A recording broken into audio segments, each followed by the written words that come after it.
future. He has played a transformative role in shaping the industry, a true institution in himself. Ladies and gentlemen, please welcome Dagubati Suresh Babu Garu.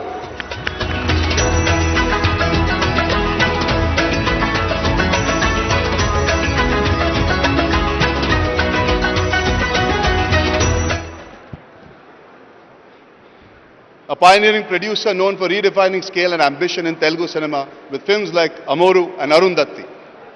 Works that blended mythology, technology and spectacle long before their time. Please welcome Shyam Prasad Reddy, sir.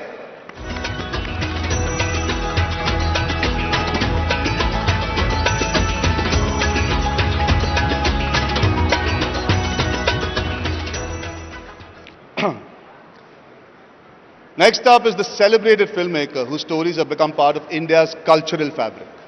From the revolutionary Rang de Basanti that redefined a generation, to the poetic Delhi Six, to the inspirational Bhag Milka Bhag. His films blend social consciousness, lyricism, deeply human storytelling, one of Indian cinema's most original voices. Please welcome Rakesh Om Prakash Mehra.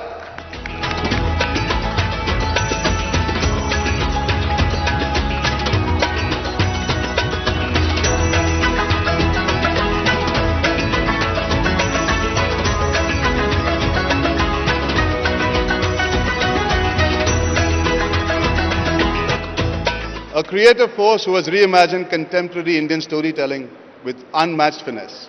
From Luck by Chance to Zindagi Na Milegi Dobara. From Gully Boy, India's official Oscar entry, to groundbreaking series like Made in Heaven and a stylish reinvention of the Archies. She has shaped the cultural language of modern Indian cinema. Please welcome the incomparable Zoya Akhtar.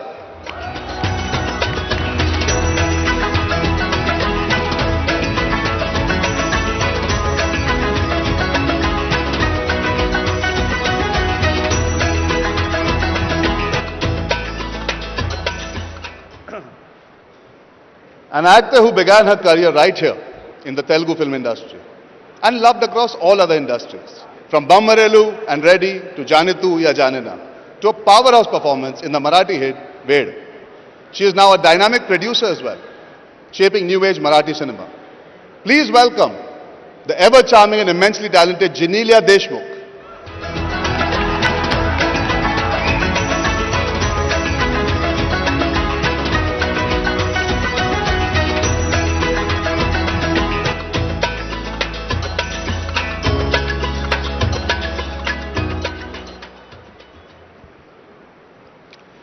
An actor who has seamlessly moved across comedy, drama and intense roles in films like Masti, Houseful, Lay Bhari and Ek Villain. A forward-thinking producer, now also a director. His directorial debut with Ved became one of India's highest-grossing Marathi films. A truly multi-talented personality, actor, producer, director and a creative energizer. Ladies and gentlemen, please give it up for Ritesh Deshmukh.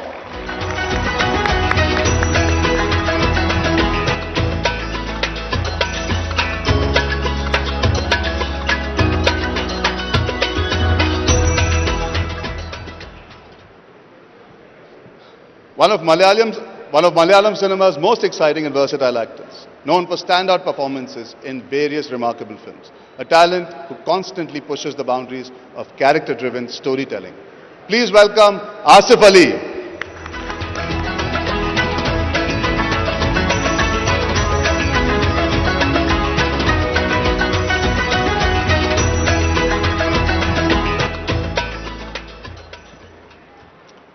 National Award filmmaker whose cinema blends emotion with social conscience. From Anuranan to the deeply impactful Pink, a storyteller of nuance and humanity. Please welcome Aniruddha Roy Chaudhary.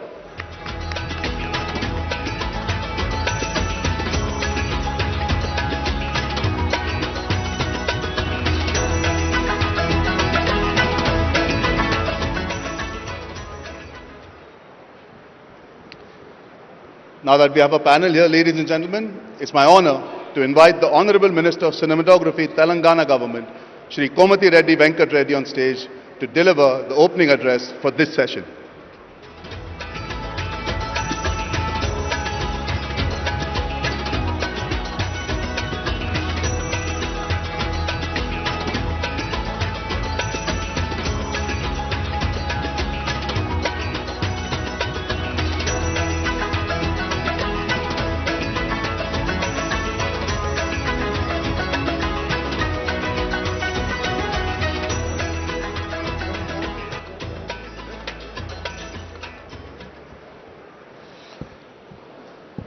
అందరికీ నమస్కారం. Good evening. A warm welcome to all visionary leaders, esteemed guests, investors, and topmost actors, directors joining us today at the Telangana Rising Global Summit 2025. We are here at Bharat Future City united by singular ambitious goal to transform Telangana into a global creative hub by 2047. This summit is not just a conference, it is Telangana's invitation to the world to join hands in building future ready state where innovation, investment and inclusive growth thrive. Our Honorable Chief Minister Sri Revanth Reddy has set a clear direction with the Telangana Rising 2047 Vision document aiming for 3 trillion economy. Film, culture, tourism and digital media are key pillars of this vision. We recognize the power of cinema goes far beyond entertainment and it is an engine of economic growth, a preserver of culture and a universal media for storytelling. Our government is more committed for growth of film industry with our culture and language since from so many decades. Earlier, Hyderabad was known for Hindi film releases and the Revenue Minister of Andhra Pradesh, K.V. Rangareddy, asked the Telugu filmmakers to shift Hyderabad from Madras is a place where Sri Saradi Studios established in 1956, built by Yarlagata Shivaram Prasad, and the first film shot in studio was Ma Inti Mahalakshmi in 1956.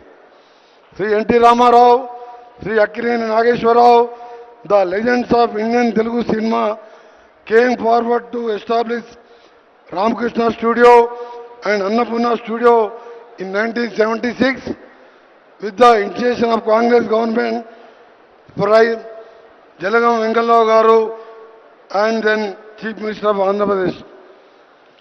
Thereafter in 1984, Padmalaya Studio by superstar Krishna, 1989 Ramanayadu Studio were established by late Sri Great Ramanayadu Garu. The Bollywood superstar and king of virtuality Ajay Devgan came forward to establish a world-class studio in Hyderabad near future and which shows the commitment of our government of actively promoting Hyderabad as a national filmmaking capital, supporting studio developments and aiming to attract more productions. Lastly, we will explore the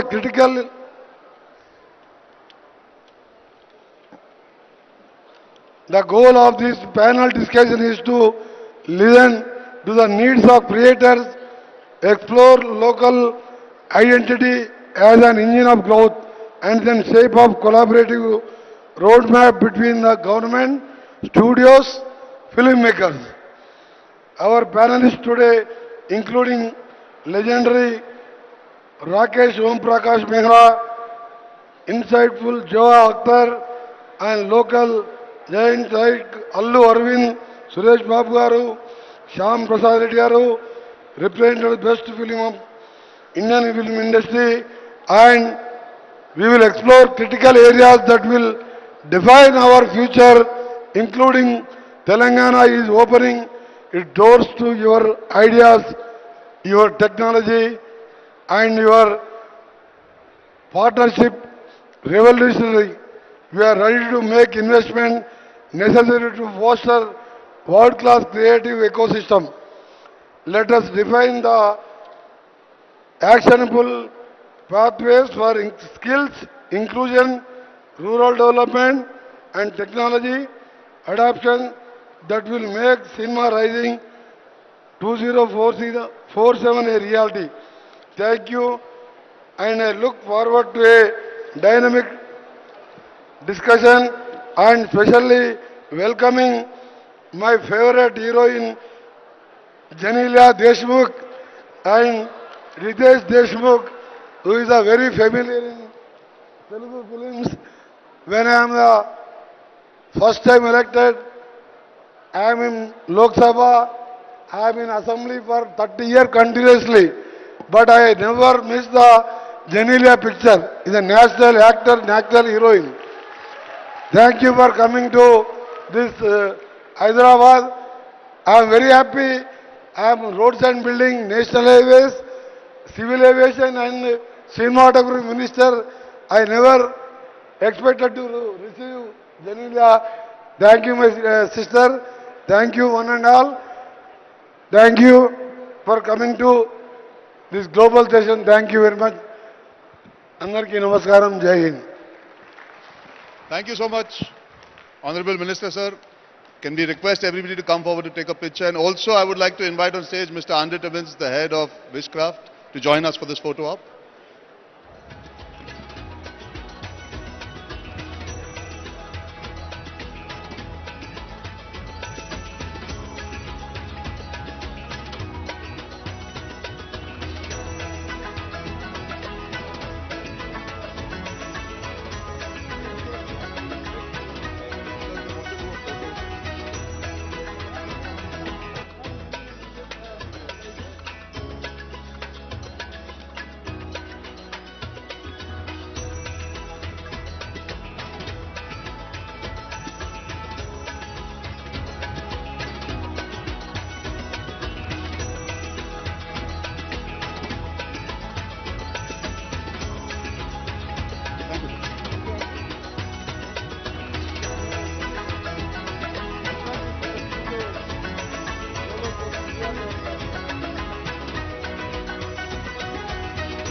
Thank you so much, sir. Good evening once again. I would request everybody to just settle down. अपने seats पे बैठ जाइए ताकि we can start with the evening and the conversation. A humble request for everybody to please settle down. For any filmmaker or actor, some places spark imagination the moment you arrive. And Telangana is one of them. It's a state where creativity is supported, ideas feel possible, and the industry feels truly heard. Today, Telangana isn't just welcoming cinema. It's shaping the future of India's global creative economy. Under the visionary leadership of Honorable Chief Minister, Shri A. Revanth Reddy Garu, the state is reimagining the entire filmmaking ecosystem and positioning Hyderabad as a genuine global filmmaking hub. What stands out is the clarity of vision. Telangana recognizes that the film industry grows when skills and technology grow. Hyderabad already offers us a world-class production environment, from Ramoji Film City to Prasad Labs, Annapurna, Ramanaidu, Sarathi Studios, and leading VFX and animation companies. And the ambition now is to expand this creative infrastructure across the state, empowering communities and enriching the stories we tell. Cinema is also about identity, and Telangana's cultural richness, its heritage, its music, crafts and cuisine give storytellers an exceptional canvas. Equally important is the state's focus on bringing more women into every department of filmmaking, ensuring a more inclusive future. And above all, filmmaking thrives on ease. Telangana's single window permissions, clear zoning and digital processes reflect a sincere commitment to making production smooth and filmmaker friendly. Today's conversation is about how Telangana can build the talent, technology and cultural ecosystem the industry needs, and how cinema, in return, can amplify the state's identity, economy, and global presence. So let's begin on that note.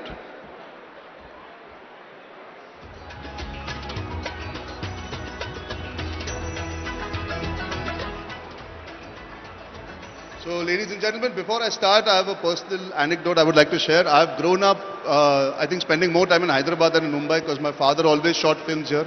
I think I've stayed in Taj Banjara more often than I stayed at my own house. My father has remade a lot of films. My father has come here and shot, I think, predominantly before anybody else also did from the Hindi film industry. And I feel really proud and happy to be here sitting with Suresh Babu Garu, who I have seen when I was a child. For me, Rana is my friend, and I feel very, very proud that I can be here today for bringing our industries together. Sir, I'll start with you, Suresh Babu Garu. You were telling us backstage, which is something that we all learnt and understood. Only 25 years, this industry, only 25 years, and today we are sitting here. What is your imagination of the past, present, and future? See, when the state of Andhra Pradesh was born, the industry was completely in Tamil Nadu, which is present Tamil Nadu, and we were all making films there. The government here was trying to get the industry from Tamil Nadu into Andhra Pradesh for a period of time, and very, very little impact was there. About 25-30 years ago, they just made one tax differential. One chief minister, and they came and said that if you make a film here, the taxes will be lower than what it is elsewhere. And immediately they came in. Another chief minister came, and then he gave land, about 65 acres, for the workers to build a facility. On that day, unfortunately, there was a small problem. Both the Chennai workers and the Hyderabad workers fought. And the Chennai workers said they will never come to Hyderabad to shoot. Immediately, Hyderabad, within 2 months, this whole ecosystem got created. The Chennai workers came back and the industry stayed. And what happened at that time is all new infrastructure was built here. Annapurna Studios, Padmaliyar, Ramanaidu Studios, and Ramoji built a world-class facility, while facilities in the other parts of the country were all falling apart. They were all, nobody was enhancing or improving their facilities. Things started off here. With that, all the actors and Telugu people as a whole, we will go and make a remake from anywhere. We will buy a Tamil film, a Telugu, Hindi film, a Malayalam film, and make it a remake. For us, there's no qualms that we have to be original and all that. We have to be successful.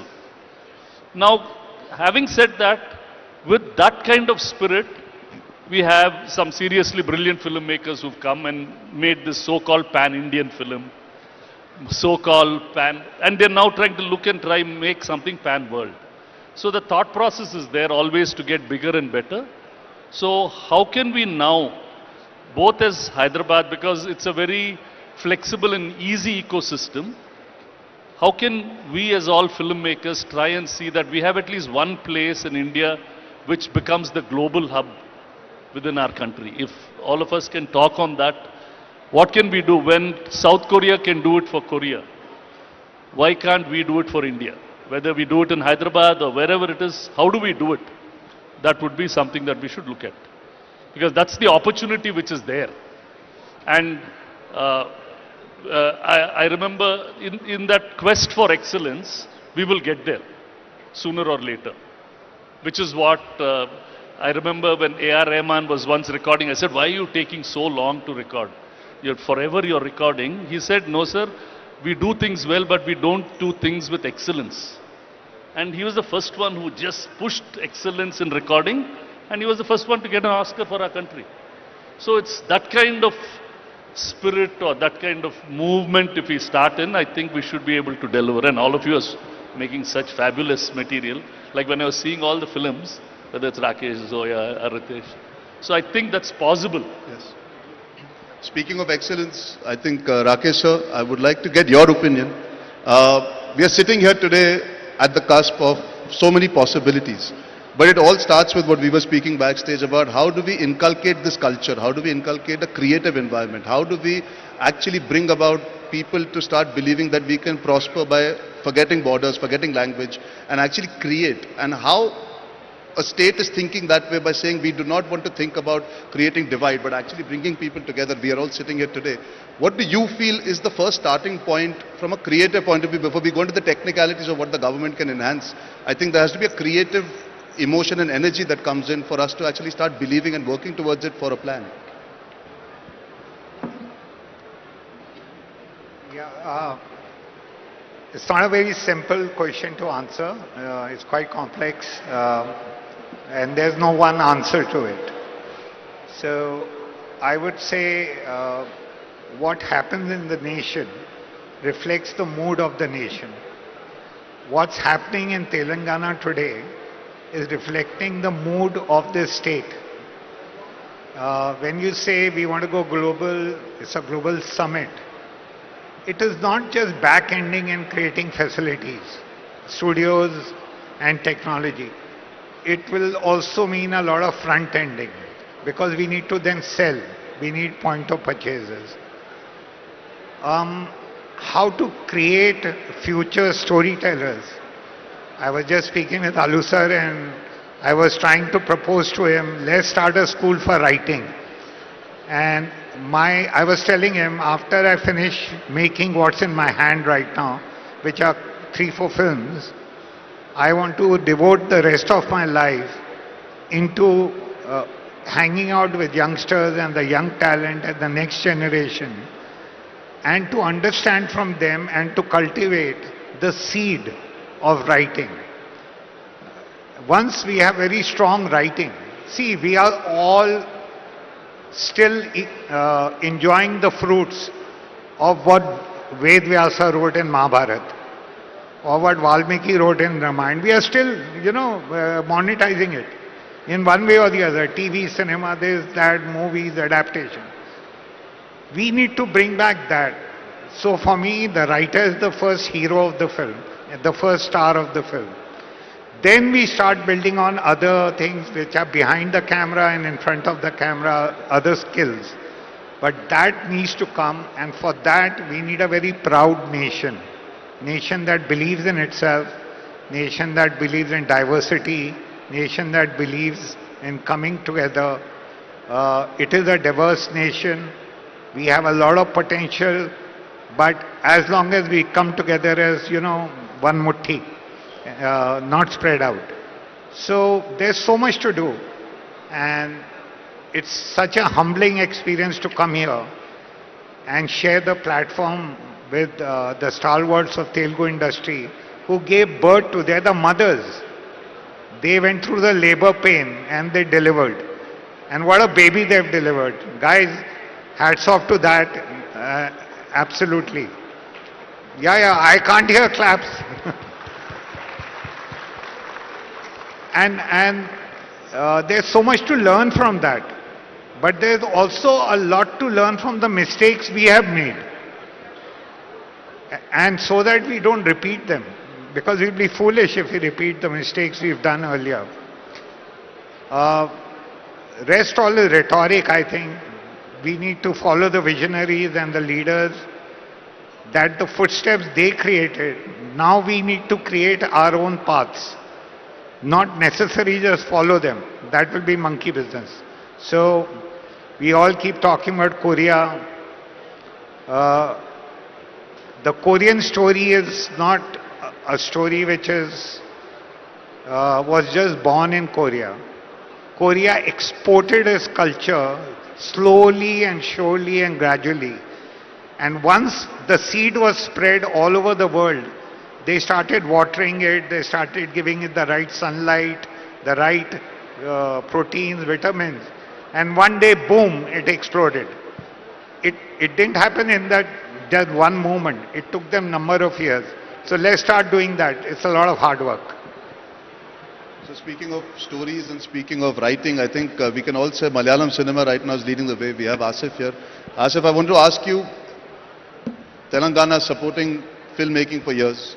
Now the government wants to make sure that it's a one-stop shop for all the technicalities of making sure films are made well. But I'm sure many of you here today have at some point in your lives experienced a moment when suddenly the horizon of possibilities opened up in front of you.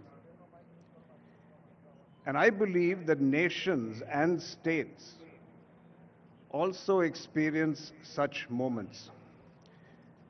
And as I stand before you here today, I can say with absolute conviction that Telangana is at precisely such a pivotal juncture in its journey. We are all here in Hyderabad today when a bold manifesto for the future is about to be launched. Now, I had the privilege of reviewing this vision a short while ago, and frankly, I was astonished. And I don't use that word lightly. The great artist and inventor Michelangelo is believed to have said that the greatest danger for most of us is not that our aim is too high and we miss it, but that it is too low and we reach it. Now, after seeing the blueprint of this vision document, it's clear to me that the danger of aiming low has been decisively buried. This has got to be one of the most ambitious and genuinely people-centric visions I have ever encountered, not just in India, but globally. Equally impressive is not just the scale of ambition, but the depth of its foundation. And I want to emphasize that this vision was co-created. And I repeat, it was co-created. It was not written in isolation, but it was shaped by an extensive consultation with the citizens of Telangana and with experts in chosen fields, by understanding their needs, their aspirations, and their hopes.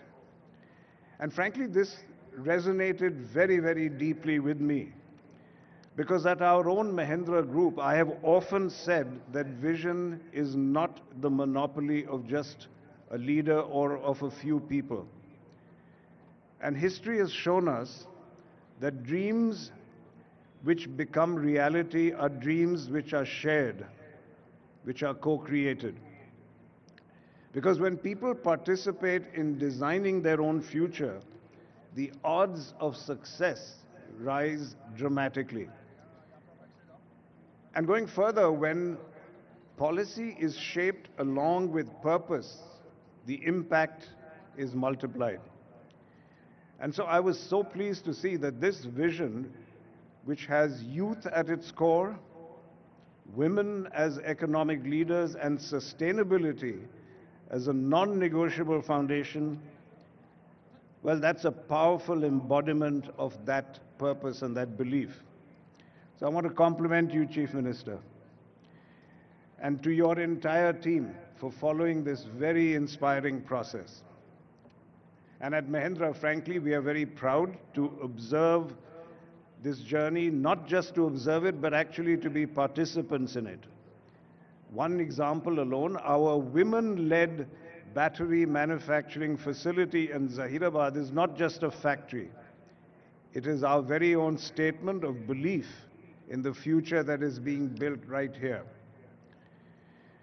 And on a personal note, I'm honored to serve as the chairman of the Young India Skills University, as was mentioned earlier. Now, I have to confess, when the Chief Minister first asked me, I was very hesitant, as you will recall. And I'll be honest, at this stage in my life, I'm very, very protective of my personal time.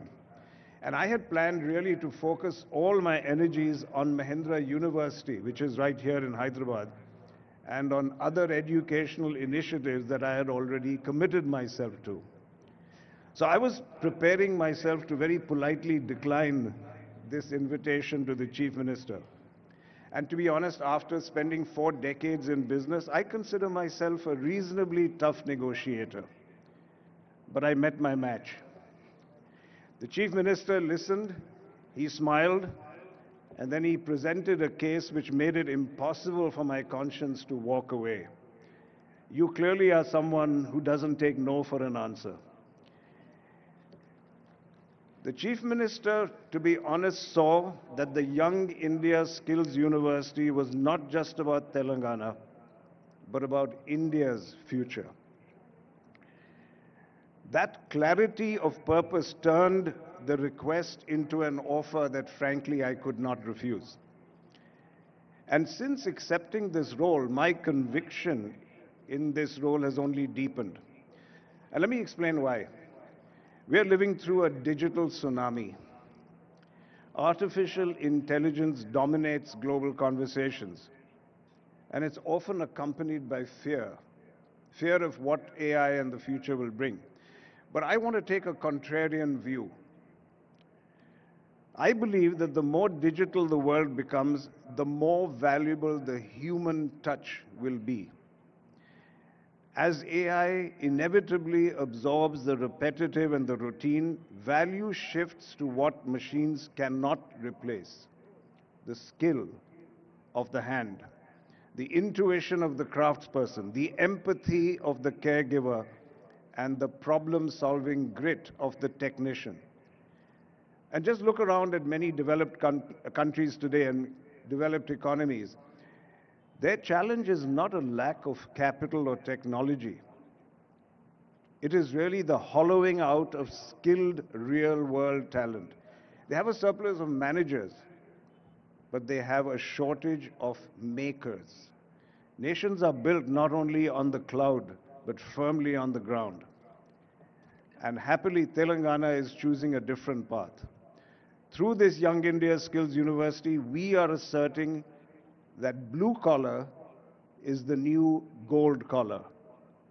We are preparing a workforce that is not threatened by AI, but which is going to be indispensable despite AI. And to help shape such a generation, one that can serve India and a world hungry for skill, well, that's a privilege that I rank amongst my highest. So thank you, Chief Minister, for making me part of that mission.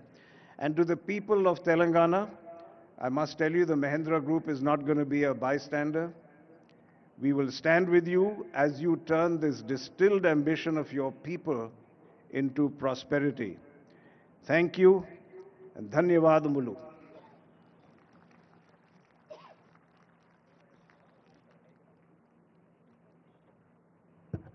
Thank you, sir. Your services to the people of Telangana, as you have rightly observed, initially you were reluctant, but nevertheless, we have seen the Young India Skills University taking roots, shape, and it's blooming, and I'm sure that thousands of children will be benefited from the skills which they learn there. Now, there is a message by Sri Raghuram Rajan, former Governor of Reserve Bank of India, who is also part of the state's advisory council. Can you kindly play the message, please?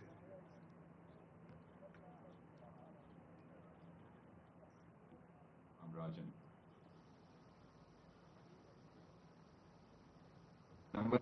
Namaskar. My name is Raghuram Rajan, and I'm on the Advisory Council for the Telangana Rising Vision Plan 2047. There's a problem with the video. Can you please check? Yeah.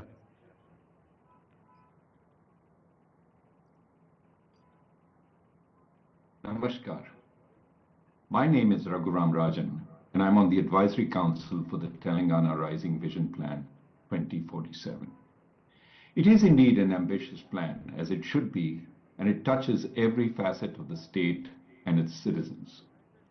It aims to be citizen-centric and comprehensive, touching those in core urban areas like Hyderabad, but also those in peri-urban areas as well as in rural areas.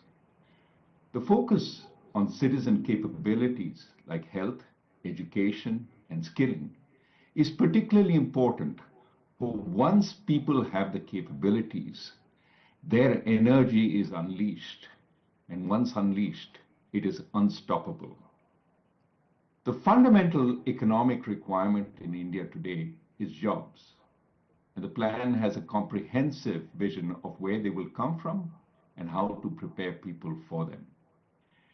A large urbanizing India will prepare all the jobs that we need.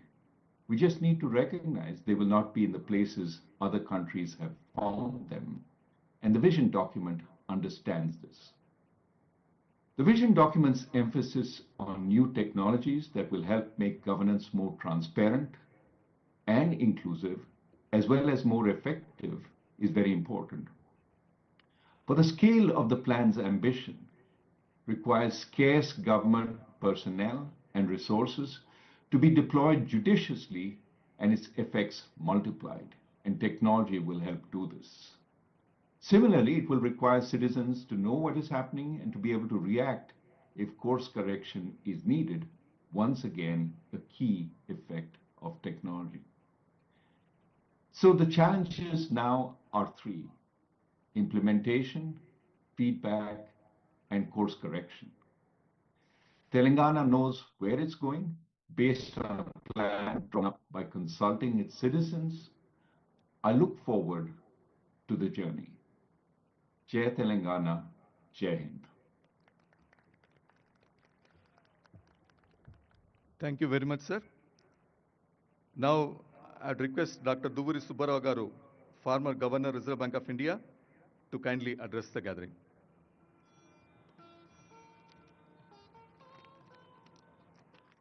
Chief Minister Sri Revanth Reddy, Deputy Chief Minister Bhattivekumar Garu, all the dignitaries on the stage, and all my friends.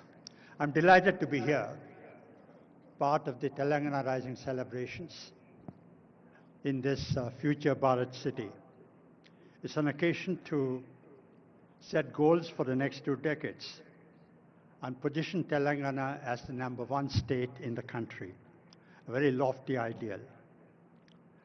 I'm privileged to have served in the combined state of Andhra Pradesh much before all these people rose to political stardom. I have very fond memories. I worked in parts of Telangana. I was Collector Khammam when our Deputy Chief Minister must have been in school, and then I was Finance Secretary of the combined state. Although the state is administratively and politically divided, I feel emotionally at home in both Andhra Pradesh and Telangana. And Hyderabad is my home now, Telangana is my state now, but I belong to the entire combined Andhra Pradesh. Over the last 10 years, Telangana has clocked remarkable progress. A state once known for feudalism, poverty, backwardness, ignorance, is today possibly the #1 state, clocking possibly the highest growth rate in the country over the last 10 years. Hyderabad, this charming, beautiful city, is a jewel. You know, all around the country, and many of these people have traveled around the world, around the country. I'm very proud of this city. If there's one Indian city that is representative of all of India, it is Hyderabad. Cosmopolitan in outlook, blend of tradition and the best of traditions and values and modernity, safe for everyone, the best example of unity in diversity. You know, at one time when I was in the government, sir, in the late 90s, early 20s, we used to look for the overflow from Bangalore. So Bangalore is the icon of India, and Bangalore is saturated, so the overflow will come to Hyderabad. Today, Hyderabad is iconic. It's Hyderabad that people look up to as the first choice. So I'm very proud of what the government of Telangana has attempted. Congratulations to you, sir, and to your entire government. This document, I've not seen it, it's going to be released later in this event,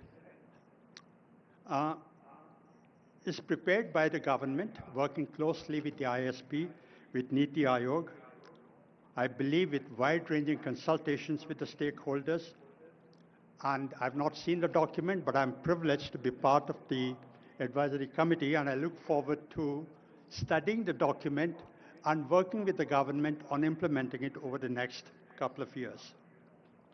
But what I gather, what I heard the Chief Minister say yesterday, is that Viksit Telangana wants to be the #1 state in the country with $1 trillion GSDP by 2034 and $3 trillion by 2047, the centenary of the independence.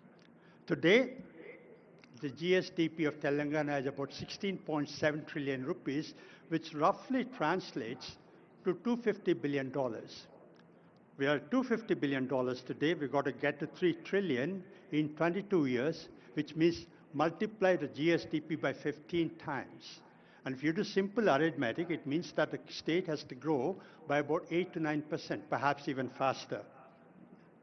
One trade of lead, that's a tough goal, a challenging goal, difficult, but not impossible. One trait of leadership is actually to set impossible goals, near impossible goals. So I want to congratulate the government for setting that goal. Yesterday, the Chief Minister mentioned that Telangana wants to replicate the Gyeongdong success. Gyeongdong is the best practice in accelerated growth rate. Not perfect, but probably the best practice. I'm sure Telangana will do even better.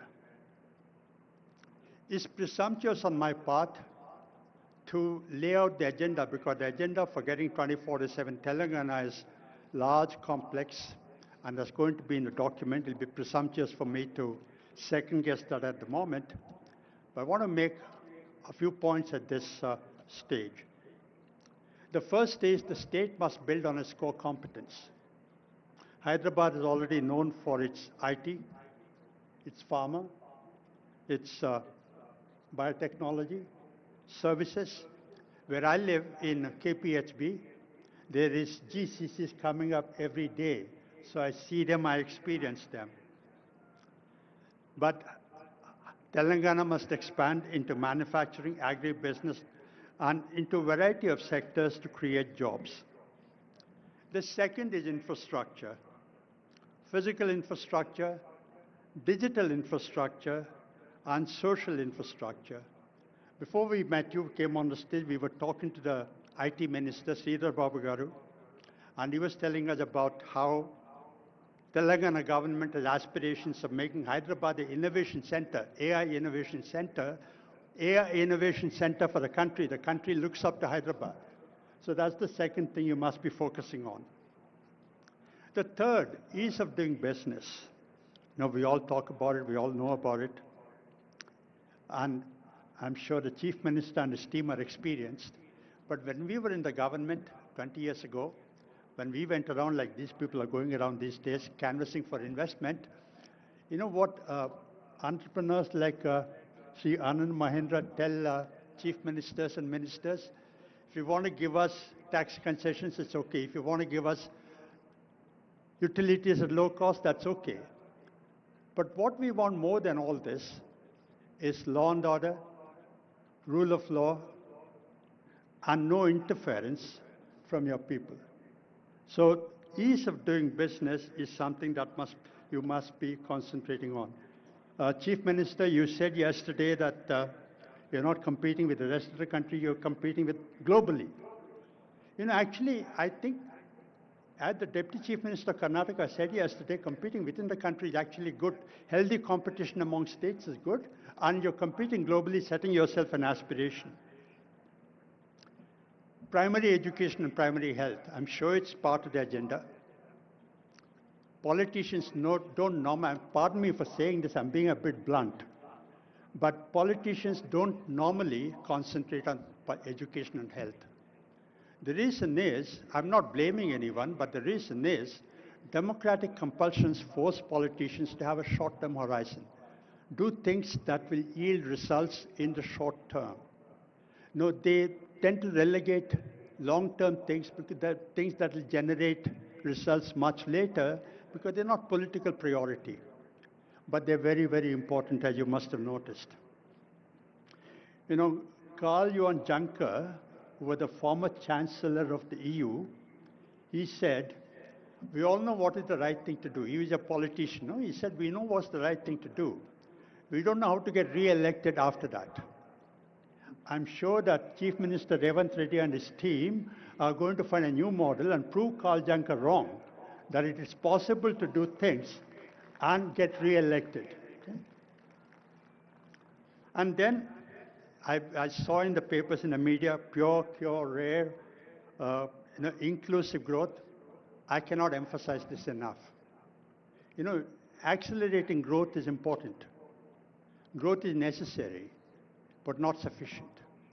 8%, 9% growth, if it's just a number, if the benefits of growth are not widely shared, that growth cannot be sustained.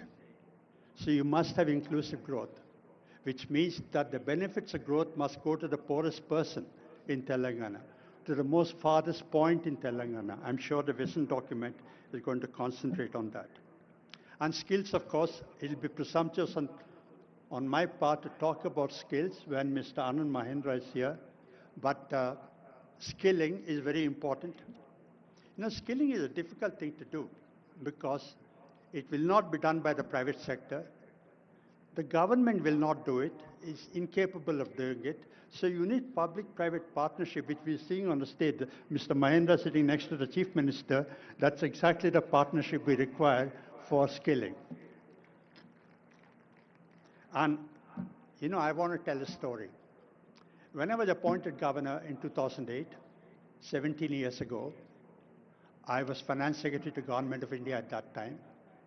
I went to call on the Prime Minister, Dr. Manmohan Singh, just to thank him for choosing me to go to RBI. One-on-one meeting, I went across to his office, there were just two of us. And I told him, sir, thank you for appointing me as governor. You know, we talked about the macroeconomic issues at that time. We talked about RBI, we talked about the government. We talked about the comparison between living in Mumbai and living in Delhi.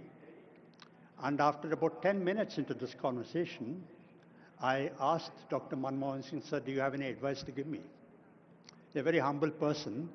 He said, what advice do I give you, Subbarao? You've been in the IAS, you've seen the country, you've worked in the districts, you've seen the state government, you've seen the central government. What advice do I give you? And after another couple of minutes, I took leave of him, and I was walking away, and you know, gracious man as he was, he walked around from his table and escorted me to the door. And at the doorstop, he put his hand on my shoulder. Subba, I thought I'll give you one advice. That one advice I want to give you is that no matter what you're doing, remember that whatever you're doing, there's people behind you. The RBI is a great institution, but in the RBI, there's a risk that you'll get lost in numbers, in interest rate, money supply, inflation, exchange rate, but you will forget that there are real people behind that. Now, I was in the process of shifting from Delhi to Mumbai. About 30 seconds after I left the PM's office, that advice went out of my head. But as I started working in the RBI, that the purport of the Prime Minister's advice struck me. Because the primary responsibility of the Reserve Bank is to maintain price stability, low and steady inflation. Inflation is a regressive tax. Growing up in a low middle class family, I saw my parents struggle to put all of us through, and all of you saw this. So what the Prime Minister was telling me really is that whatever you're doing, remember the last people, because inflation hurts poor people more than it hurts well-off people. This shirt, if it cost 2,000 rupees last month, and if I go to buy this today, it costs 2,200 rupees, I wouldn't even notice it. But poor people, if the bus ticket goes up from 22 to 24 rupees, if the price of rice goes from 40 to 44 rupees, they notice that. So one thing as we implement the Telangana Rising document is to remember the people of Telangana. The last thing, I've spoken for longer than my time, but Chief Minister, sir, you said yesterday and you said today that Telangana is unstoppable. I also want to say that Telangana is unbeatable, okay? And John F. Kennedy said that, you know, he gave a goal, moonshot goal, that we must get onto the moon, not because it is easy, but because it's difficult. So the Telangana Rising document, implementing that is not because it's easy, but it's going to be difficult. And 10 years from now, somewhere in the world, 10 years from now, sir, somewhere in the world, just like you said yesterday, Gyeongdong model, 10 years from now, somewhere in the world, somebody will say, we want to follow the Telangana model. So thank you very much.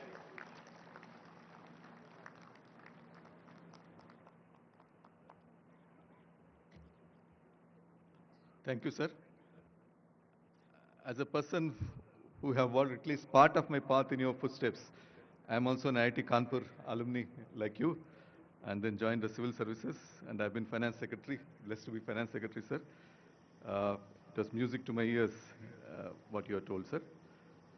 Now, I would request Honorable Deputy Chief Minister, Sri Mallu Bhatti Vikramarka Garu, to kindly address the gathering.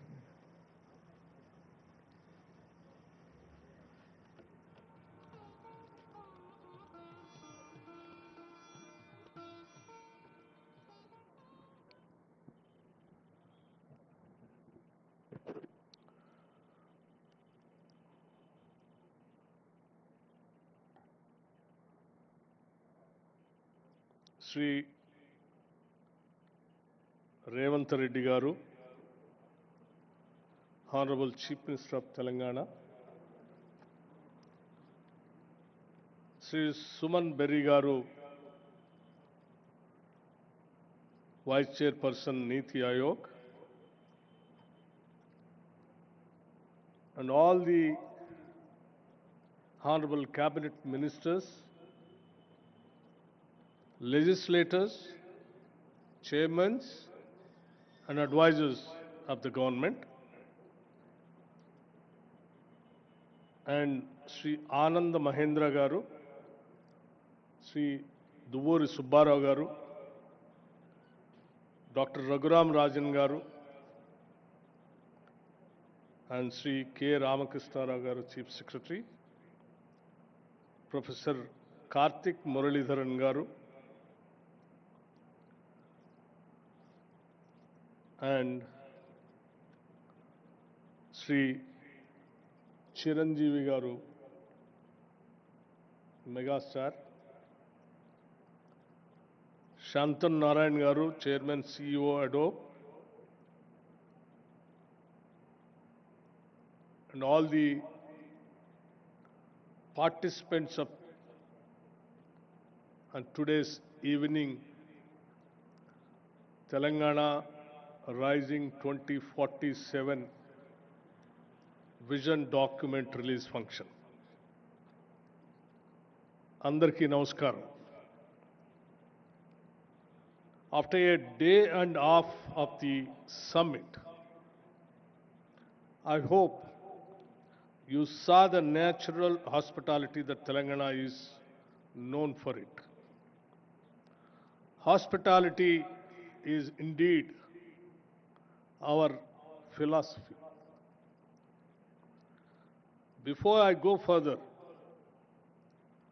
I want to express heartfelt gratitude for the truly participative spirit in which the Telangana Rising 2047 vision was crafted. This was not the work of a few minds behind closed doors. It was a collective effort shaped by the wisdom and aspirations of a vast and diverse set of contributors.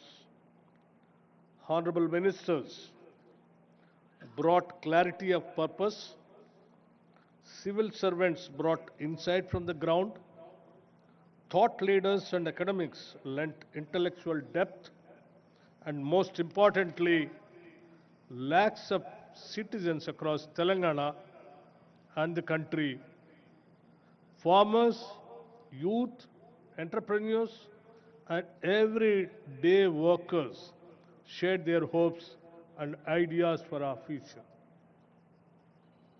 I also want to place on record my gratitude to Dr. Suman Berry here as the VC of Niti Ayog, who ensured that this document was brought to final conclusion, along with the CEO, other officials from Niti Ayog, as well as the team from ISB. Thank you, Dean Madan Pillutla and your team that has worked tirelessly to refine the detailed vision laid out in this document. I also wanted to assure Subbarao Garu the one or two words, two lines what he has expressed by saying growth has to be there, but it has to be inclusive growth. Of course, sir, this government's vision is, that's the main crux of our vision. Yes, definitely you will be seeing that in the document once after our Honorable Chief Minister releasing the document after the, after a few minutes. To all of you, thank you. This document belongs to all of us. I want to make one more important acknowledgement before I go further. At global summits, leaders are often accompanied by a Sherpa, not a literal guide, but a steady aspiration that helps navigate ambition and complexity. If this summit had a Sherpa, it was the spirit of resolve born from a historic decision, the one that gave Telangana its rightful identity. Today, on the birthday of Srimati Sonia Gandhi ji, I take a moment, with your permission, since I know this is non-political forum, but to acknowledge the quiet power of that choice. Her courage did not just shape our past, it continues to guide the aspirations we are crafting today. Now into the event itself, I have been thinking about the word summit. I realize there are actually two kinds of summits. The first kind is exactly what it sounds like. It's a meeting where you take the contributions, you add the speeches, and you calculate the total. It is simple arithmetic. It is a kind where you can quite literally sum it. But then there is a second kind, the kind we experience today. There is a summit where you cannot sum it. Because what was created in all these halls is a greater than the sum of its parts, where every panel did not just add ideas, it multiplied possibilities, where the synergy is so genuine and unscripted that it defies simple math. This event was the second kind. We cannot just sum it up because the impact is infinite. Why? Because the thirst was real. Telangana has long had ambition, but what is lacked was a single, structured, forward-looking framework. And that matched the scale of our aspirations. This time, we did not just build a document, we built a platform. And across sessions, from capital pathways to agri-value chains, frontier tech forest economies, I saw people not just speaking, but committing. As someone who chaired 2 sessions on productivity and power, let me offer a brief reflection. In the power session, I saw a state eager to move from being an energy consumer to an energy creator, with green hydrogen, distributed renewables, and smart grids lighting the path. In the productivity discussion, I saw consensus that India's next leap will not come from more effort alone, but from smarter systems, digital public infrastructure, empowered workers, and output-linked innovation. We came to a memorable conclusion: capital plus innovation is equal to productivity. These are not abstract themes. They are Telangana's real advantage. And none of this came from a single department or one expert panel. The vision document itself is a product of collective design. Months of field visits, public consultations and inputs from those on the ground that includes experts seated on the dais and others present in this ground. Which is why I say again, this is not a static document, it will evolve. And we are committed to letting it evolve with new data, new partnerships, and new wisdom. We don't fear feedback, we welcome it. One more thought I must leave with you. For every young person in Telangana who attended these sessions, I hope you take your chance to build something so valuable that future generations walk on your path quite literally. Let me end by saying to our guests, thank you for your solidarity and your confidence. To my colleagues in government, thank you for showing what coordination can truly look like. And to every participant, a speaker, an organizer, thank you for ensuring that we who organize this summit, telling into more than the sum of its parts, in the document. And also, I just wanted to make it very clear. Our Chief Minister, Sri Revanth Reddy garu, and the entire cabinet is having only one goal, how to achieve the target what we kept, the 2047 $3 trillion economy, for which tirelessly the entire cabinet under the leadership of Sri Revanth Reddy garu is willing to work. And when we announced that, people thought it is impossible. But we wanted to make it very clear. Impossible things we wanted to make it possible. That is what Telangana. We will do that. Telangana is having all kinds of natural resources, human resources, and talented technical human resources. The only one thing which is required is a simple goal and a commitment and a dream of achieving 2047 $3 economy, which the entire government of us under the leadership of Sri Revanth Reddy garu and the entire cabinet is having that dream. We will definitely achieve it. We will show to the whole world. Thank you very much, and Jai Telangana and Jai Hind.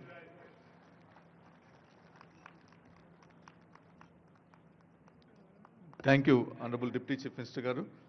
Now I'd request my colleague Jayesh to kindly introduce two sons of soil who have gone and achieved and are now heading world's famous companies. Jayesh?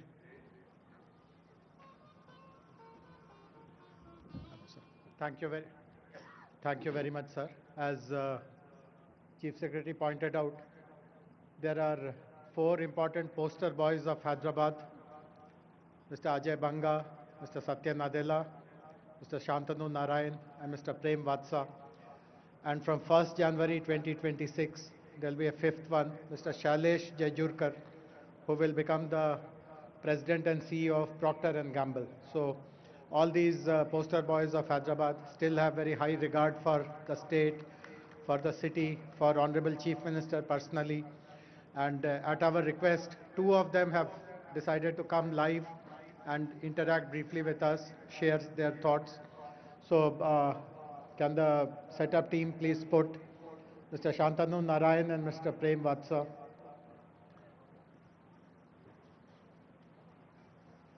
Hey, so hello Prem. Hello Prem. Hello Prem. Hello Shantanu. Can you hear both? Can you hear? Hello Shantanu. Hi Prem. Can you hear me? Is our audio good? Just give us a wave. Great. So thank you very much. Shantanu, I know that it is 4:30 a.m. for you. So thanks for making this effort. I do hope that you will, by what we tell you about our state, this will give you lots of energy. You will be able to manage your rest of the day. Thank you, Prem, for joining us. So Prem, we will start with you. You have seen the vision document, the executive summary of it. You today lead one of the biggest private investment firms, Fairfax. How optimistic are you about a state succeeding in all these promises, and what should companies like you do to support our vision further? Prem, a few words from you. Hey, thank you very much. Thank you for that introduction. And Honorable Chief Minister, Deputy Chief Minister, and my friends at that conference. Good evening. I am very honored to join you with my good friend Shantanu, who's the CEO of Adobe and has an outstanding track record at Adobe. You introduced us from the Hyderabad Public School. We have Shantanu, we have Satya Nadella, and Ajay Banga, who I know. And Shantanu, you probably know a lot more people from the Hyderabad Public School. We're very honored to join you. And I grew up in Hyderabad. And in the Hyderabad Public School, my dad was the principal of the Hyderabad Public School. And I spent 3 years there, and they were the best years of my life. And because of that, I got an introduction to IIT Madras, Chennai, and I went there, and that was a terrific experience to me. I came to Canada in 1972 and learned a lot about business. I didn't know anything about business, learned a lot about business and investing. And 40 years ago, we began Fairfax Financial, 40 years ago. I recognize the sea change that took place when Mr. Modi got elected in 2014 with a business-friendly philosophy. We recognize that, and I've been investing in India for the last 35 years. I have said publicly that India is the greatest place, best country in the world to invest in, best country to invest in for the long term, for the decades to come. And we've invested 10 billion in India, and we plan to double that. And I hope, Chief Minister, we were able to invest in Telangana, the state that I came from.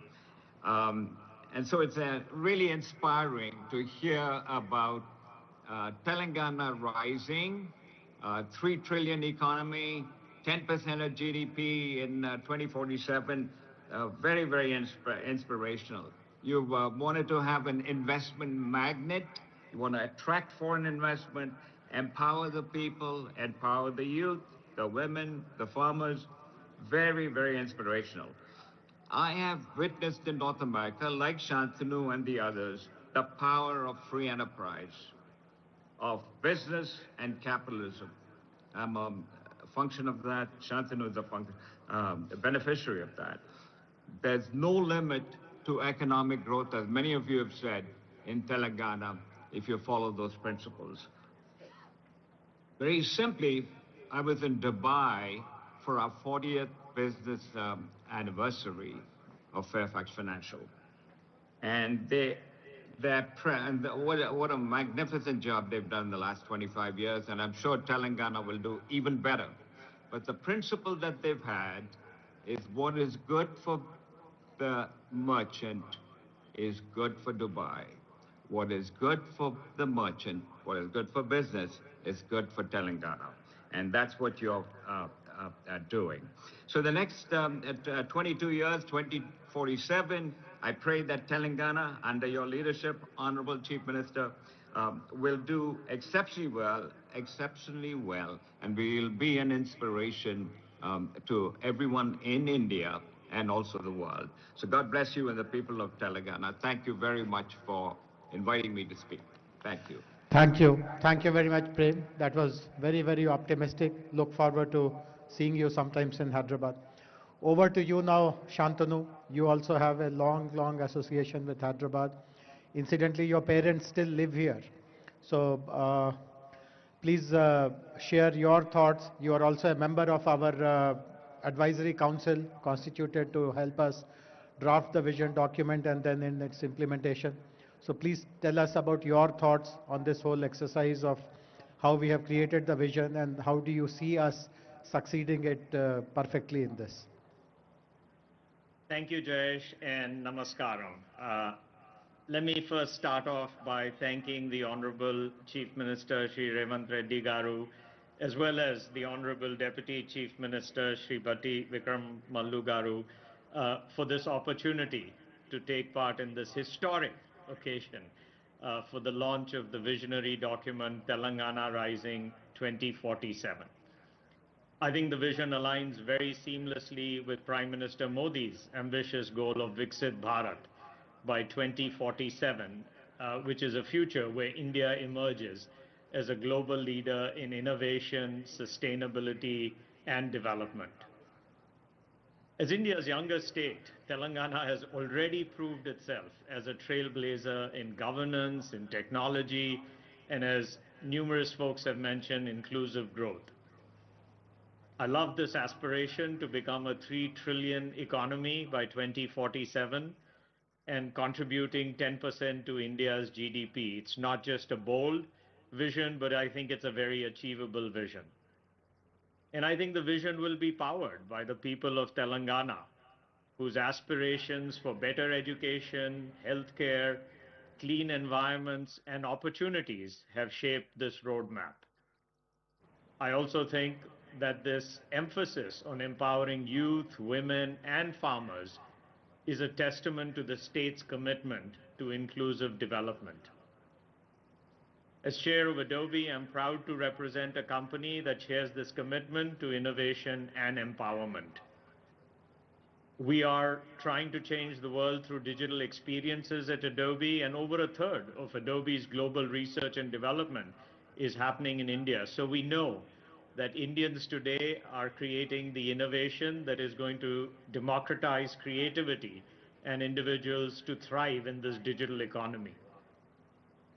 I'm particularly proud of the visions document that's focusing on foundational enablers, tech and innovation, efficient financing, good governance. For example, I think Telangana's efforts to harness the transformative power of technology and establish the Telangana Artificial Intelligence Innovation Hub is a bold step towards positioning the state among the top AI globes globally. And I think that'll attract, as my friend Prem said, not just global investments, but will create high-quality jobs and foster entrepreneurship. To me, though, I'm particularly moved by the vision's document emphasis on empowering youth through education and future-ready skills. And I'm committed to partnering with Telangana to provide artificial intelligence and digital literacy programs that will equip the youth with the tools that they need to excel in all these new emerging sectors like AI, cybersecurity, as well as advanced manufacturing. And I think together we can ensure that the next generation is prepared to lead in this rapidly evolving global economy. I want to acknowledge the remarkable progress that's already been made under the leadership of Chief Minister Reddy over the past 2 years. I think initiatives like free bus rides for women, the LPG refill subsidiaries, the loan waivers for farmers, they're not just policies, but these are lifelines that will empower communities and drive equitable growth. And now for something personal, much like Prem said. As someone who still considers himself a Hyderabadi, who grew up in Hyderabad, and is a product of Hyderabad Public School, where Prem's father was the principal as well as Osmania, I have witnessed firsthand the transformation of this city and state. And the career prospects for people from Telangana has come such a long way. The Telangana diaspora in the United States, in fact, is a testament to the talent and potential of this region. And I am personally committed to strengthening the ties between the diaspora and the government of Telangana. In closing, I want to both compliment, applaud the Chief Minister's push to create this vision for Telangana and become a global leader in innovation, sustainability, and development. And I'm convinced that together we can create a future where technology uplifts individuals, businesses, and society as a whole. So thank you for inviting me Jai Telangana, Jai Hind. Thank you very much, Shantanu. Thank you, Prem. And thanks for sharing your thoughts. Bye for now. Thank you. Thank you very much. Now I would request Professor Karthik Muralidharan, the Tata Chancellor, Professor of Economics at the University of California, to kindly address us. Professor Muralidharan has been working with several states in India through his center called Center for Effective Governance of Indian States. This is a very unique and innovative partnership which we are having with this center, of which he is the scientific director. A number of reform programs in India were initiated by this center. Many of them owe their genesis to Telangana because we have been working with them the longest. So now, Professor Muralidharan, please.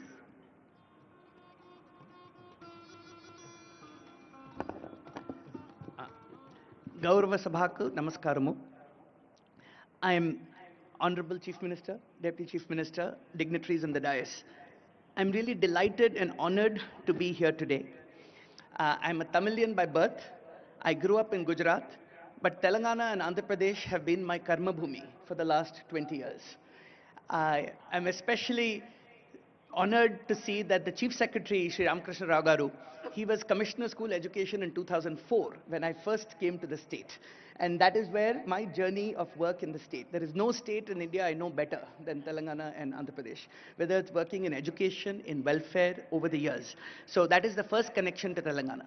Second, when this book came out, Honorable Chief Minister and Deputy Chief Minister were the first Chief Ministers I got to present the book to, and that was a wonderful, wonderful experience. We had a wonderful 2-hour discussion on a whole range of governance issues. And last, like Ramakrishna Rao Garu mentioned, the non-profit I founded, the Center for Effective Governance of Indian States. Our first state partnership was in Telangana. So in every way, Telangana has been the core of where a lot of my work has evolved. So I want to just make 2 remarks. The first is I want to highlight the centrality of state-led actions for national development. Almost every aspect of governance that touches the lives of citizens are actually controlled by state governments.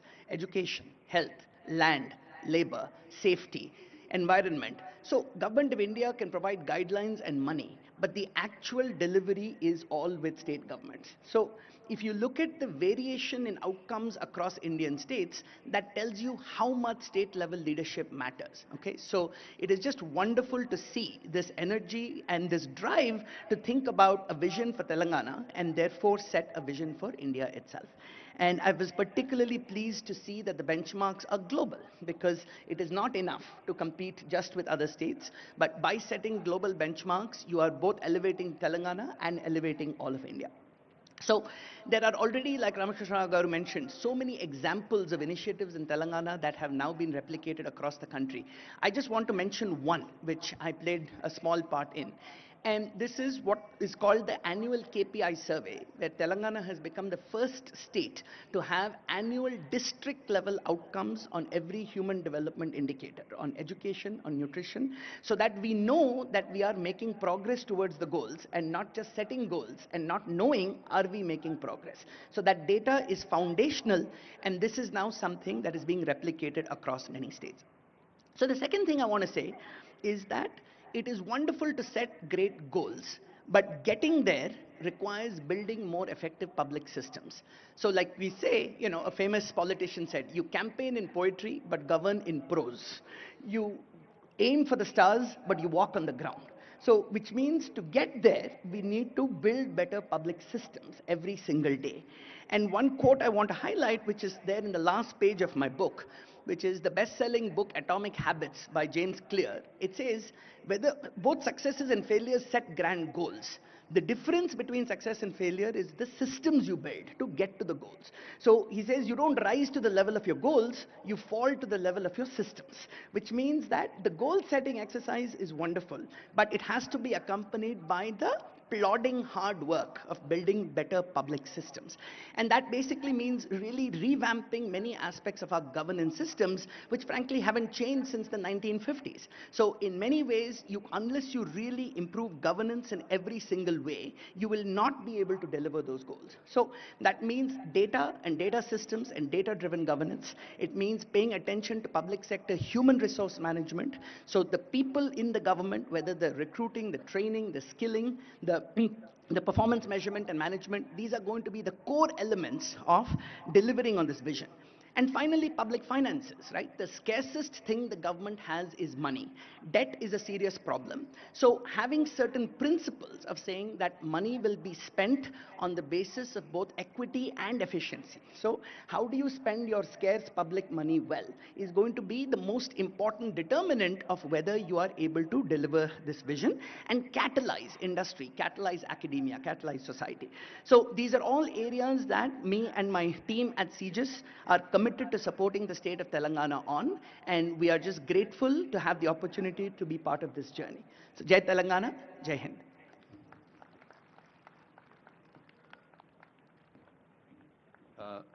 Thank you, Professor. The book is looks like a big tome, but then it's a very easy read because a lot of examples from the states are also there. So I request that, all of you are interested, you can kindly go through it. Now I'd request Professor Arvind Subramaniam, former Chief Economic Advisor to Government of India, to kindly address us. Arvind Subramaniam ji, as needs no introduction, is one of the most distinguished economists of the world, with a deep understanding of various issues and policies of China, not only a theoretical understanding, academic understanding, but also he was in the engine room because he was the chief economic advisor when the GST reforms were introduced in the country. And after that also he has been working with a number of states within the country. Now I request Professor Subramaniam to kindly address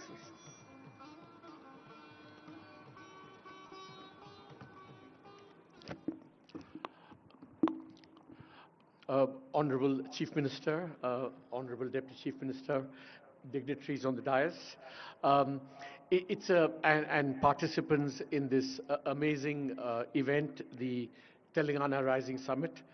I'm delighted and honored to be here in this amazing venue, which is going to be the Bharat Future City. I can't wait to see, I hope I'll be alive to see that vision. It promises to be spectacular.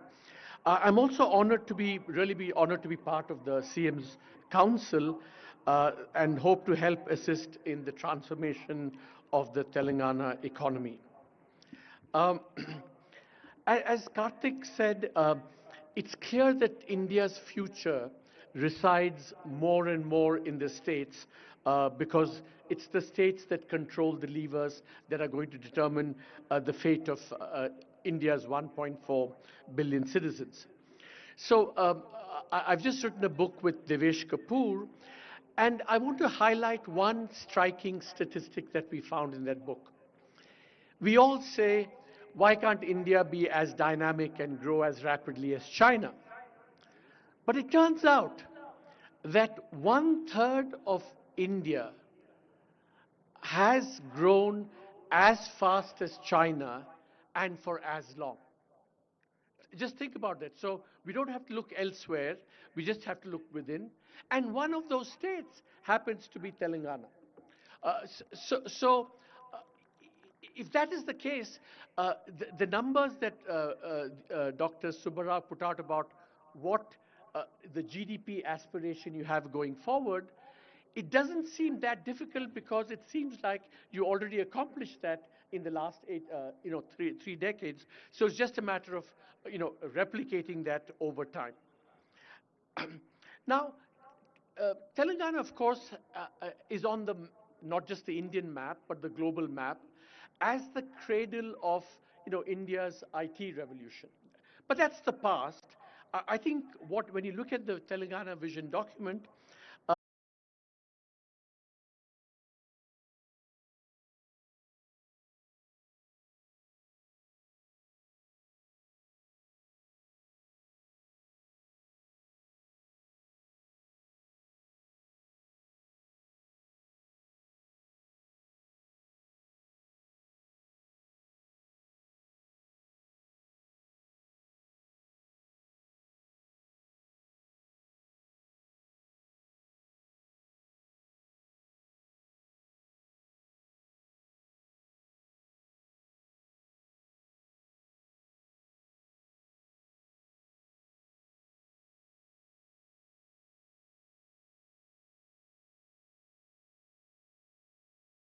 the daily lives of all the citizens in the state. So it's this combination of technology, which is people-centered, human-centered, improving human livelihoods.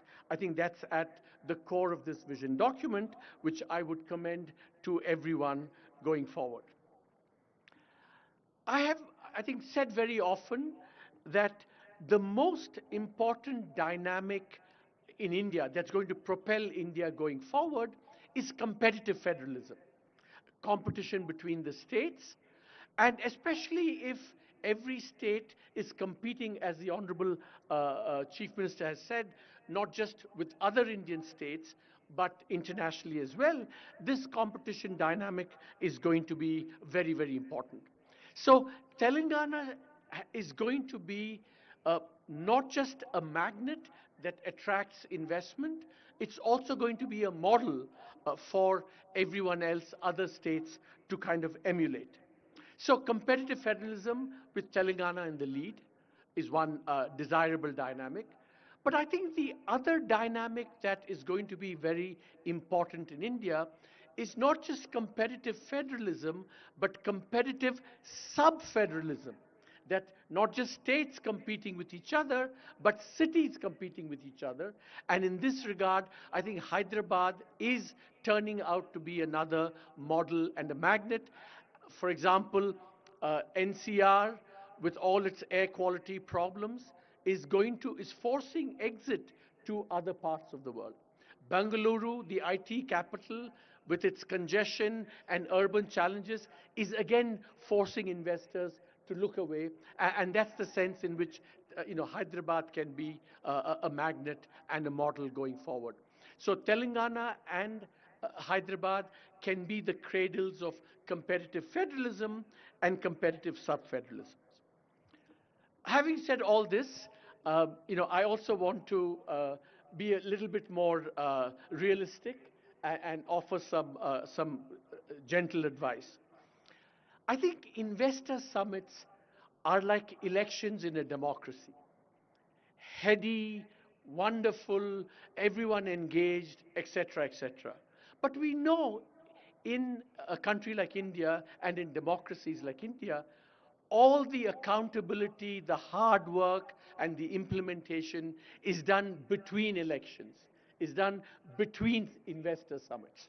So while it's very impressive that you have 5 lakh crores in commitments already, the proof of the pudding is going to be 5 years from now, how much of those 5 lakh crores actually translated into real investment. So that's the metric by which we must judge Telangana's performance going forward. And in this regard, some of Dr. Subbarao's comments about, the ease of doing business, rule of law, creating a level playing field for all investors, not just some investors, big investors, is going to be very, very important. Now, I want to just make one last point in this. It's actually a series of points. When I used to be chief economic advisor, I used to have this ongoing debate with my boss, the late wonderful Arun Jaitley. He used to tell me, Arvind, politics is the art of the possible. And I would say, no, no, Minister, politics is the art of expanding the possibilities of the possible. That's what I think good politics is. Now, let me strike a slightly sobering note. If you look around in the last 5 years, I mean, there is a disenchantment with Indian politics, or at least some parts of it, in the following sense. That is that you see more and more this rabidi culture that's crept in, and cash transfers, etc., have taken powerful hold on the political imagination. Now, I'm not against cash transfers. I'm not against welfareism. I think they're all very important. But I think there is a sense in which this disenchantment has happened because citizens want cash transfers, in part because they feel they're not going to get much else from the state. So they said, let's get the cash transfers now because we don't know what governments will deliver later on. But there's a flip side to that. Governments themselves do more and more welfareism, almost because they have accepted that they will not be able to deliver all the other things that matter more. So we are in this slightly unholy alliance between citizens and the state, where it's all about cash transfers, to the neglect possibly of the other things that matter and that are contained in the vision statement that you have outlined. Um, so I think what India needs is, as someone rightly said, and what is exciting about this summit and your leadership is the new Telangana model. What is the new Telangana model? I think it's very important to remember that the Telangana model has to have as its core, which it does, the retaining of the idea of India as a pluralist, inclusive, non-majoritarian, non-exclusionary place. That idea of India cannot be abandoned, cannot be abdicated. That is the foundation, or should be the foundation, of the Telangana model. But then over and above that, what has to happen is the kind of political imagination that's been displayed in the Telangana Vision document, and converting that political imagination into a new reality is what has to be the Telangana model. And really, we've just written a book. In some ways, what we lament in the book is that the Indian political imagination has become stunted and stale. And what is really exciting about this, Honorable Minister, to be honest with you, and what makes me excited about working with Telangana, is this new political imagination which retains the idea of India, pluralist, non-majoritarian, inclusive, everyone, plus this new imagination where you combine technology and harness it for the good of the people. So good economics should be good politics. Good social policy should be good politics. And that hopefully will be the new Telangana model. Thank you, sir. As usual, Arvind sir, Professor Arvind sir has always brings us, while acknowledging the dynamism, the vision of our Honorable CMs is also put some caution marks along the road. Now, I would request the video message by Mr. Tony Blair, the former Prime Minister of UK, to be played, please.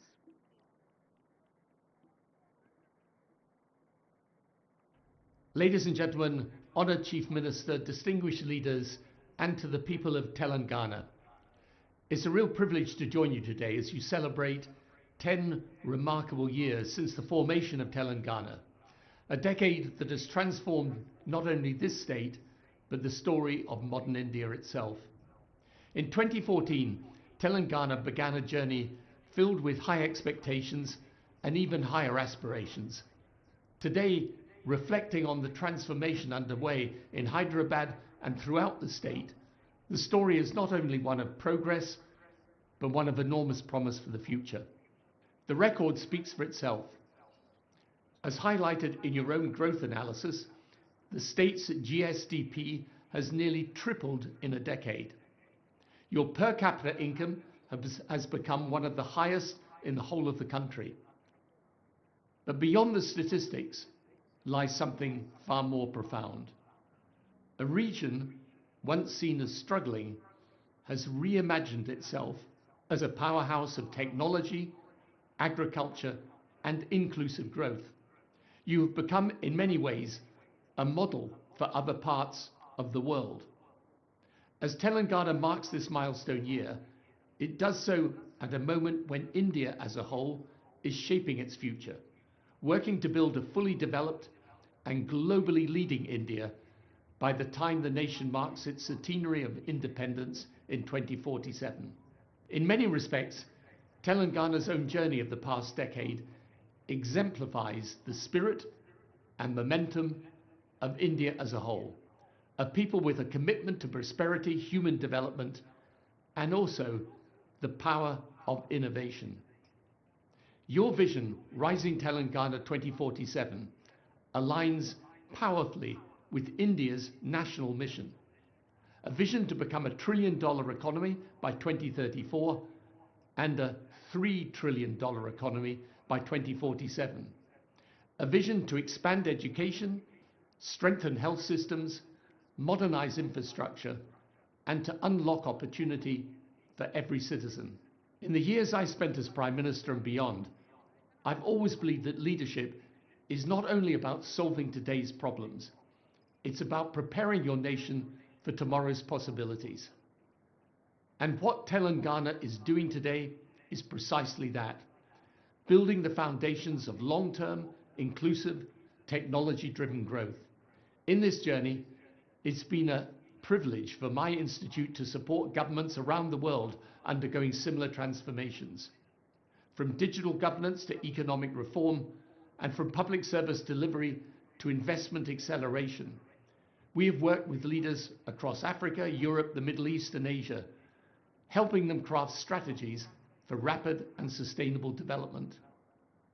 And our mission as an institute has always been clear: to partner with those governments that are determined to deliver for their people, to modernize their institutions, and to turn aspiration into achievement.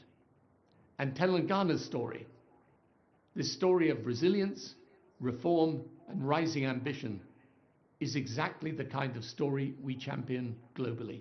During my time as Prime Minister, the United Kingdom faced moments demanding bold action, improving our public services, modernizing our education system, embracing the beginnings of the technology revolution, and placing innovation at the center of national progress. What I learned then is what Telangana demonstrates today: that with clarity of vision, strong leadership, and a commitment to inclusion, extraordinary transformation is possible. And as India advances towards its goal of Viksit Bharat 2047, it is states like Telangana that will help to propel the nation forward. Telangana's achievements, therefore, are not just local successes. They're contributions to India's wider journey of becoming one of the world's great democratic, economic, and technological powers. So as Telangana embarks on its next decade, expanding its metro, modernizing irrigation, supporting women's empowerment, reforming governance to be more transparent and citizen-centered, and welcoming global investment, it does so from a position of immense strength. As you bring your summit to a close, let me end my remarks in the hope that I may visit you in person very soon, and by offering all the people of Telangana my warmest good wishes for continued progress and a future shaped by the confidence and ambition that define this remarkable state. Thank you. Thank you sir. ఇప్పుడు megastar, ఎవరికీ పరిచయం చేయాల్సిన అవసరం లేనటువంటి శ్రీ చిరంజీవి గారిని సభను ఉద్దేశించి ప్రసంగించవలసిందిగా కోరుతున్నాను.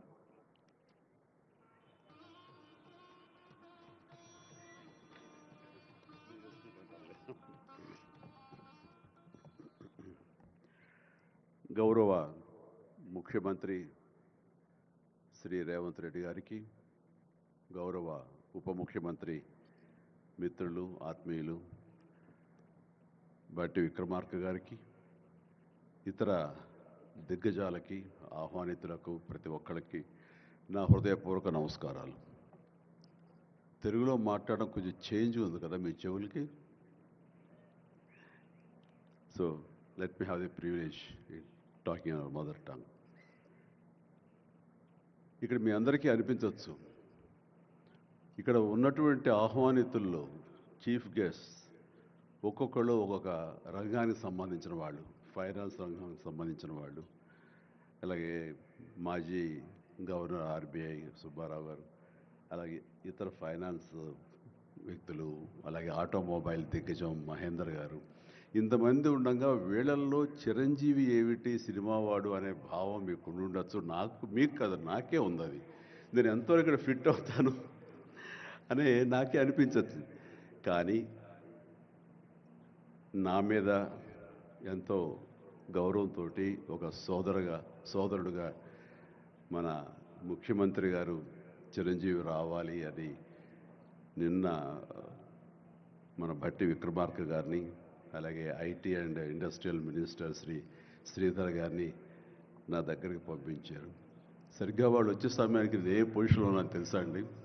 ఎవరో అమ్మాయితో డ్యాన్స్ వేస్తూ ఉన్నాను. చాలా ఇబ్బంది అనిపించింది అన్నపూర్ణ స్టూడియోలో. సో ఆ సమయంలో వాళ్ళిద్దరు కూర్చోబెట్టి షూటింగ్ ఆపేయంట్రా అని చెప్పి వారి ఇచ్చిన తర్వాత అంత ఆప్యాయంగా నన్ను ఆహ్వానిస్తుంటే, ఇంత గొప్ప సభకి, ఇలాంటి ఒక గొప్ప గ్లోబల్ సమ్మిట్కి, తెలంగాణ రైజింగ్ అంటూ ఒక గొప్ప ఇనిషియేషన్కి 2047 ఇది ఎట్లా ఉండాలి అనే ఆ ఊహ తన బ్రెయిన్ చైల్డ్ అయినటువంటి మన ముఖ్యమంత్రి గారు ఆహ్వానిస్తే అది చాలా ప్రివిలేజ్డ్గా ఫీల్ అయ్యాను, ఎంతో గౌరవంగా ఫీల్ అయ్యాను, ఎంతో ఆనందంగా ఉన్నాను. మీ అందరితో పాటు ఈ రోజున ఇక్కడ నేను పార్టిసిపేట్ చేయడం అనేది నాకు దక్కిన గొప్ప అవకాశం, గొప్ప అదృష్టంగా నేను భావిస్తున్నాను. అయితే ఇక్కడ కేవలం చిరంజీవికి మాత్రమే ఇచ్చారు, అందుకే చిరంజీవిని ఆహ్వానించి అక్కడ కూర్చోబెట్టారు అని నేను అనుకోవటం లేదు.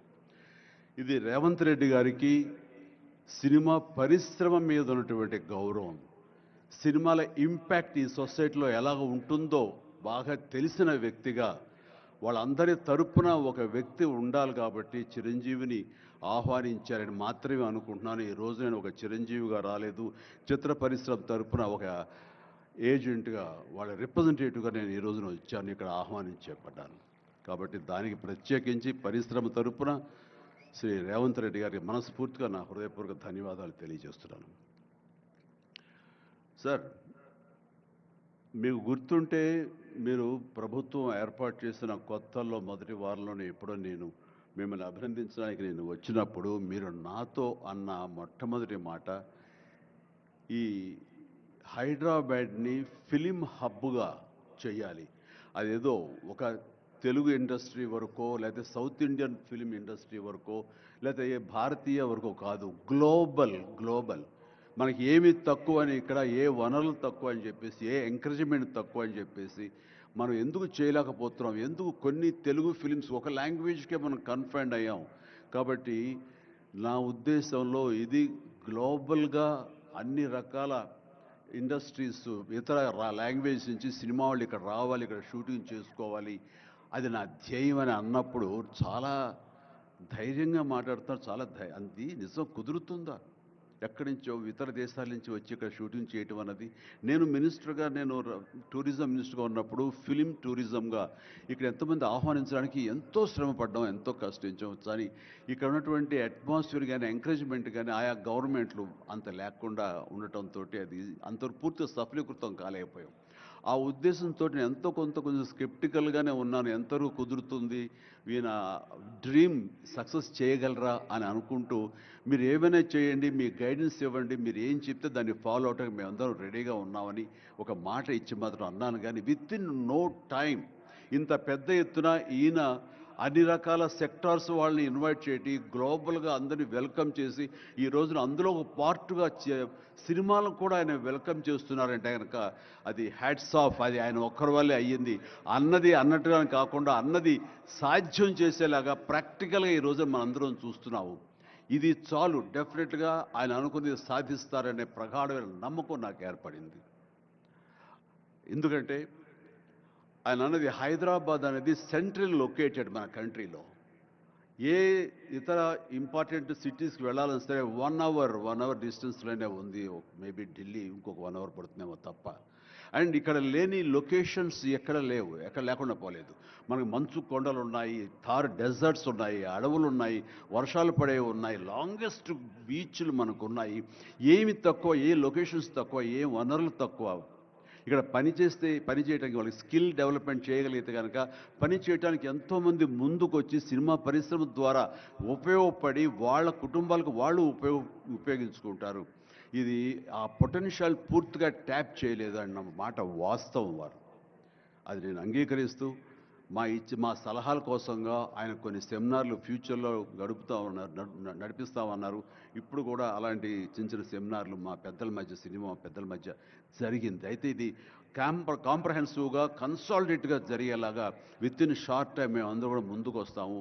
ఇక్కడ ప్రపంచానికే ఇది అద్భుతమైనటువంటి సినిమా హబ్గా హైదరాబాద్ని చేయటంలో మేమందరం ముందుంటాము. అండ్ ఈ రోజున చూస్తే కనుక బాలీవుడ్ నుంచి సల్మాన్ ఖాన్, అజయ్ దేవ్గన్లు వచ్చి ఇక్కడ మేము స్మార్ట్ డిజిటల్గా కానీ అడ్వాన్స్డ్ ఫ్యూచరిస్టిక్ స్టూడియోస్ మేము పెడతామని అంటాం అన్నది ఇది శుభారంభం. ఇదే ఇన్స్పిరేషన్గా నేను కానీ, నాగార్జున కానీ, వెంకటేష్ కానీ, ఇతర హీరోలు కానీ, ఇతర ప్రొడ్యూసర్స్, నిర్మాతలు ఎంతోమంది ఈరోజు ఇక్కడ ఉన్నారు ఈ సభ్యుకుల్లో. వాళ్ళందరూ కూడా ముందుకొచ్చి చేయాలన్న ఒక కుతూహలం కానివ్వండి, అది పూర్తిగా ఛార్జ్ అయి ఉన్నారంటే ఎలాంటి అతిశయోక్తి లేదు. అండ్ ఈ రోజున ప్రపంచపరంగా చూస్తే సినిమా ప్రభావం ఎంత ఉంటుంది, ఈ సాఫ్ట్ పవర్ ఎంత ఉంటుందన్నది నేషనల్ వైడ్గా కూడా కేంద్ర ప్రభుత్వం కూడా వేవ్స్ అనేది ఒకటి ప్రారంభించి అందులో మమ్మల్ని అందరూ కూడా పార్ట్ చేశారు. అంటే ఎకనామికల్గా అది ఎంత పవర్ ఇస్తుంది, మన కంట్రీ జీడిపికి ఎంత కంట్రిబ్యూట్ చేస్తుందో అనడానికి బాగా వాళ్ళందరికీ తెలిసిన వాళ్ళు కాబట్టి సినిమా మీద అంత దృష్టి పెట్టారు. సినిమాని కేవలం పేరు తీసుకురావడమే కాకుండా ఎంతో కంట్రిబ్యూట్ చేస్తుంది, ఎంతోమందికి ఎంప్లాయ్మెంట్ జనరేట్ చేస్తుంది, ఎంతోమందికి ఉపాధి కల్పిస్తుంది. అంటే ఉదాహరణకి కొరియా తీసుకుంటే కనుక కొరియాలో బిగినింగ్ ఇనీషియల్గా వాళ్ళందరూ యూత్ అనేవాళ్ళు ఈవినింగ్ అయ్యేసరికి చాలా పక్కదారులు పడుతున్నారు, కొన్ని వ్యసనాలకి లోనవుతున్నారు.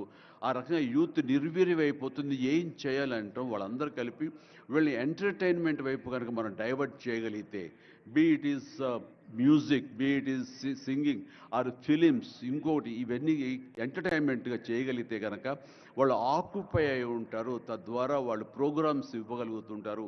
వాళ్ళందరూ నిష్ణాతులయ్యి వాళ్ళ ఫ్యామిలీకి వాళ్ళు బాసటగా ఉంటారు. తద్వారా వాళ్ళ నుంచి జనరేట్ అయ్యి ఎంతో కొంత వాళ్ళు క్రైమ్ వైపు వెళ్లకుండా ఉంటారు. ఆ రకంగా క్రైమ్ రేట్ తగ్గించుకోవచ్చు అనే భావంతో కొరియన్ గవర్నమెంట్ స్టార్ట్ చేసింది. కానీ ఈ రోజున ప్రపంచపరంగా Korea K pop, K drama, K music అంటూ కొరియన్ను వాళ్ళ ఎకానమీ, వాళ్ళ జీడిపికి ఎంతో కొంత కంట్రిబ్యూట్ చేస్తుంది. ఎన్నో బిలియన్స్ ఆఫ్ డాలర్స్ కంట్రిబ్యూట్ చేస్తుంది ఈ యొక్క సాఫ్ట్ పవర్ మ్యూజిక్ అన్నది. అలాగే జపాన్ కూడా యానిమే అని చెప్పేసి వాళ్ళు కూడా వాళ్ళ సాఫ్ట్వేర్, వాళ్ళ ఎంటర్టైన్మెంట్ సంబంధించి ఈ ఎంటర్టైన్మెంట్ యానిమేటెడ్ ఫిలిమ్స్ కూడా ఎంతో కొంత కంట్రిబ్యూట్ చేస్తుంది. అలాగా మీరు ఈ సినిమా ఇండస్ట్రీ మీద, సినిమా పరిశ్రమ మీద ఆల్ ఇండియా లెవెల్లోనూ ఇంటర్నేషనల్ లెవెల్లోనూ ఇక్కడ కనుక వెల్కమ్ చేయగలిగి వాళ్ళకి కావాల్సిన ఇన్ఫ్రాస్ట్రక్చర్ కనుక మీరు ఇక్కడ ప్రొవైడ్ చేయగలిగితే, చేస్తానికి మీరు ప్రిపేర్ అయి ఉన్నారు, చేయగలిగితే కాదు చేస్తున్నారు. దానికి మా నుంచి పార్టిసిపేషన్ కావాలి. ఉదాహరణకి బట్టి గారు నిన్న అన్నారు, సో మన ముఖ్యమంత్రి గారు మీ అందరికీ కూడాను ఇక్కడ ఏమి కావాలి, ఎలాంటి ఇన్ఫ్రాస్ట్రక్చర్ కావాలి, ఏ రకమైన వసతులు ఏర్పాటు చేయాలి అని చెప్పండి అన్నప్పుడు నాకు వెంటనే స్పాంటైనియస్గా తోచింది, నేను వారితో పార్టిసిపేట్ చేస్తాను. ఇక్కడ స్కిల్ డెవలప్మెంట్ కోసంగా మనం కొన్ని ఇన్స్టిట్యూషన్స్ పెట్టాలి. అది డ్రైవర్ల దగ్గర నుంచి, మేకప్ మెన్ల దగ్గర నుంచి, కాస్ట్యూమర్స్ దగ్గర నుంచి, ఒక ఎడిటింగ్ దగ్గర నుంచి, సౌండ్ సిస్టమ్ దగ్గర నుంచి, కెమెరామెన్లు, డిఓపీలు అండ్ యాక్టింగ్ సంబంధించిన స్కిల్స్ కానివ్వండి, అలాగే డైరెక్షన్ కానివ్వండి, వాట్ నాట్ ఎన్నో ఈ ఇండస్ట్రీలో ఎన్నో శాఖలు ఉన్నాయి. ఆ శాఖల్లో ఎంతోమంది ఎంతూజియాస్టిక్ కుర్రవాళ్ళు ఉన్నారు. వాళ్ళు చదువు ఒక మాదిరి చదివైనా సరే ఆ చదువు ఏం తెచ్చి పెడుతుంది అనుకుంటే కనుక ఈ రోజున గొప్ప గొప్ప డైరెక్టర్స్ ఉన్నారు. ఈ రోజున ఇంటర్నేషనల్ లెవెల్కి మన సినిమాని తీసుకొస్తున్న డైరెక్టర్ వాళ్ళందరూ డిగ్రీ కూడా చదవలేదు. సో చదువు ఇది ఇంపార్టెంట్ కాదు, మీకున్న ఇంట్రెస్ట్ ఇంపార్టెంట్. ఆ ఇచ్చేటువంటి గవర్నమెంట్ ఆఫ్ తెలంగాణ ఈ రోజున మనకి ఇస్తున్న ఈ అవకాశాలను సద్వినియోగం పరుచుకుని మీరందరూ కనుక రాగలిగి ముందుకు వచ్చి ఈ యొక్క ఇన్ఫ్రాస్ట్రక్చర్ సంబంధించి వీళ్ళు ఇచ్చిన ఫెసిలిటీస్ని వినియోగించుకుంటూ స్కిల్ డెవలప్మెంట్ ముందు చేసుకోగలిగితే కనుక మీరు ఎక్కడికి వెళ్ళినా సరే వాళ్ళు ఎంతోమంది వెబ్ సిరీస్ తీస్తున్నారు, అలాగే టీవీ సీరియల్స్ తీస్తున్నారు, సినిమాలు తీస్తున్నారు, పెద్ద సినిమాలు తీస్తున్నారు, చిన్నవి తీస్తున్నారు. అలాగే ఈ రోజున కేవలం స్క్రీన్ మీదే కాకుండా మొబైల్కి సంబంధించినటువంటి సినిమాలు కూడా చాలామంది తీయటానికి సమాయత్తం అవుతున్నారు. ఇది ఫ్లిప్ అని ఇంటర్నేషనల్గా వస్తుంది. ఇప్పుడే మహేంద్ర గారు నాతో మాట్లాడుతూ ఈ వర్టికల్ సంబంధించిన ఫిలిమ్స్ 3 minutes నిడివి, అయితే 10 minutes మ్యాక్సిమం 10 minutes నిడివి ఉన్నటువంటి సినిమాలు మనం చేయగలిగితే అది ప్రతి వాళ్ళ చేతుల్లో ఉండి అది వాళ్ళందరూ ఎంటర్టైన్ చేయగలుగుతుంది. దానివల్ల ఎంతో ఎకానమీ మనం డెవలప్ చేయొచ్చు, ఎంతోమందికి ఉద్యోగ అవకాశాలు ఇవ్వచ్చు. నేను దాన్ని ఇనిషియేట్ చేస్తానంటూ మహేంద్ర గారు చెప్తూ వచ్చారు. సో ఇవన్నీ కూడా ఇది సాదాసీదాటువంటి కాదు. సినిమా ఏదో ఆడుతుంది, 2 రోజులు డబ్బులు తెచ్చి పెడుతుంది, వాళ్ళు ఏదో మిగుల్చుకుంటారు కోట్లు అంటే తేలిగ్గా చూడదు. దీని వెనకాల చూస్తే కనుక లక్షలాది మంది యూత్ ఈ అవకాశం సద్వినియోగపరుచుకుని అభివృద్ధిలోకి రావచ్చు, పేరు ప్రఖ్యాతులు సంపాదించవచ్చు. తద్వారా ఇన్ రిటర్న్ మీరు కూడా ఈ కంట్రీకి, మన తెలంగాణకి మీరు ఎంతో కొంత ఎకనామికల్గా మన గ్రోత్ అవడానికి ఆర్థికంగా కూడా మీ సపోర్టు లభిస్తుంది. It's mutually reciprocal. కాబట్టి ఈ రోజున ఇక్కడ స్టూడియోకి స్థలాలు ఇస్తామంటున్నారు. స్కిల్ డెవలప్మెంట్కి కావాల్సిన క్లాసెస్ కావాల్సిన ఫ్యాకల్టీస్ కనుక అధ్యాపకులు మనం తెచ్చుకుంటే వాళ్ళ ద్వారా ఎంతోమంది ట్రైనింగ్ ఇచ్చిన వాళ్ళం అవుతాము. ఇది సద్వినియోగపరచుకోండి. దీని మీద మన ఇండస్ట్రీలో పెద్దలు కూడా సీరియస్గా ఆలోచించండి. దీని మీద నేనైతే సీరియస్గా తీసుకున్నాను, వారితో అదే అన్నాను. మీరు ఒక సెమినార్ లాంటిదో లేకపోతే చిన్న క్లోజ్డ్గా మీరందరూ నాకు ఇన్వైట్ చేయగలిగితే కనుక ఇలాంటివి ఏమైనా సదస్సులు మాకు చిన్న ఎత్తులో సినిమాకు సంబంధించి మీరు చేయగలిగితే కనుక మేమందరూ దీన్ని మరింత ముందుకు తీసుకువెళ్ళి మీ కళ ఏదైతే ఉందో, మీ బ్రెయిన్ చైల్డ్ ఏదైతే ఉందో దాన్ని ముందుకు తీసుకెళ్ళి ప్రపంచం మొత్తం ఎంటర్టైన్మెంట్ రంగానికి సంబంధించి ఈ తెలంగాణ వైపు, ఈ హైదరాబాద్ వైపు మనం చూసేలాగా చేయగలుగుతాం, చేస్తామన్న ధైర్యం నాకు ఉంది. భరోసా ఇస్తున్నాను. నా వంతు కృషి నేను చేస్తాను. నా ఈ అవకాశం ఇచ్చేందుకు ధన్యవాదాలు మా ముఖ్యమంత్రి గారికి, అలాగే ప్రతి ఒక్కరికి నా హృదయపూర్వక ధన్యవాదాలు మరొకసారి తెలియజేస్తున్నాను, ముగిస్తున్నాను. జై తెలంగాణ, జై హింద్. ధన్యవాదాలు సార్. మీరు మా చెవులకు పట్టిన తుప్పును వదిలించారు తెలుగులో మాట్లాడి. ఇప్పుడు శ్రీ సుమన్ బెర్రీ గారు, Shri vice chairman NITI Aayog. I request sir to kindly address the gathering. Niti Aayog has helped us in drafting this document. Their team has guided us, sir. So now I request you to kindly address us, sir.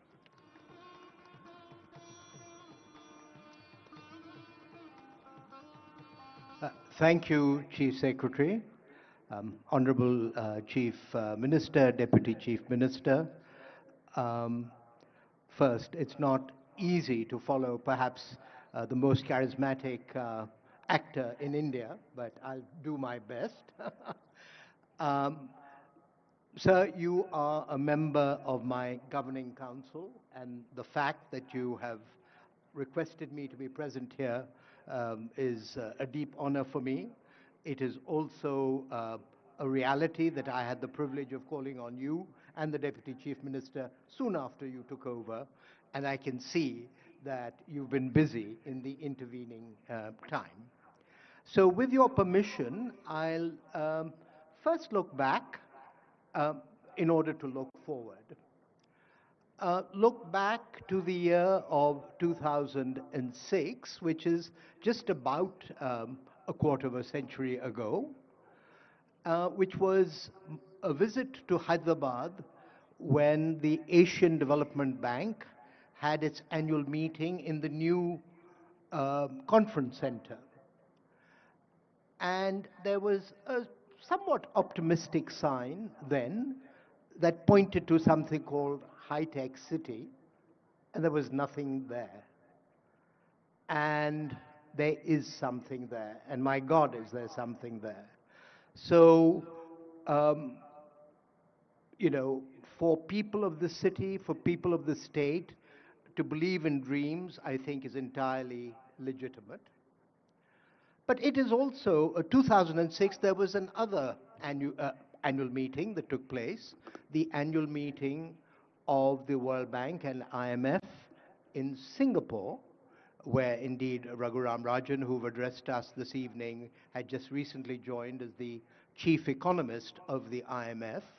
But I'm mentioning that because in 2006, two World Bank friends of mine, I had just come to NCAR, came out with this publication that talked of a middle income trap.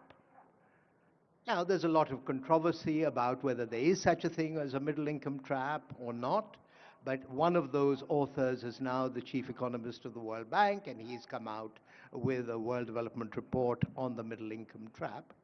And why is that relevant to Telangana today? Just looking at Telangana's per capita income relate to India's per capita income in dollar terms, and looking at the benchmarks that the World Bank puts out for lower middle income, upper middle income, and high income countries, Telangana is now an upper middle income country already. And so where India wishes to be in the next 5 or 7 years, upper middle income country status, you are already there.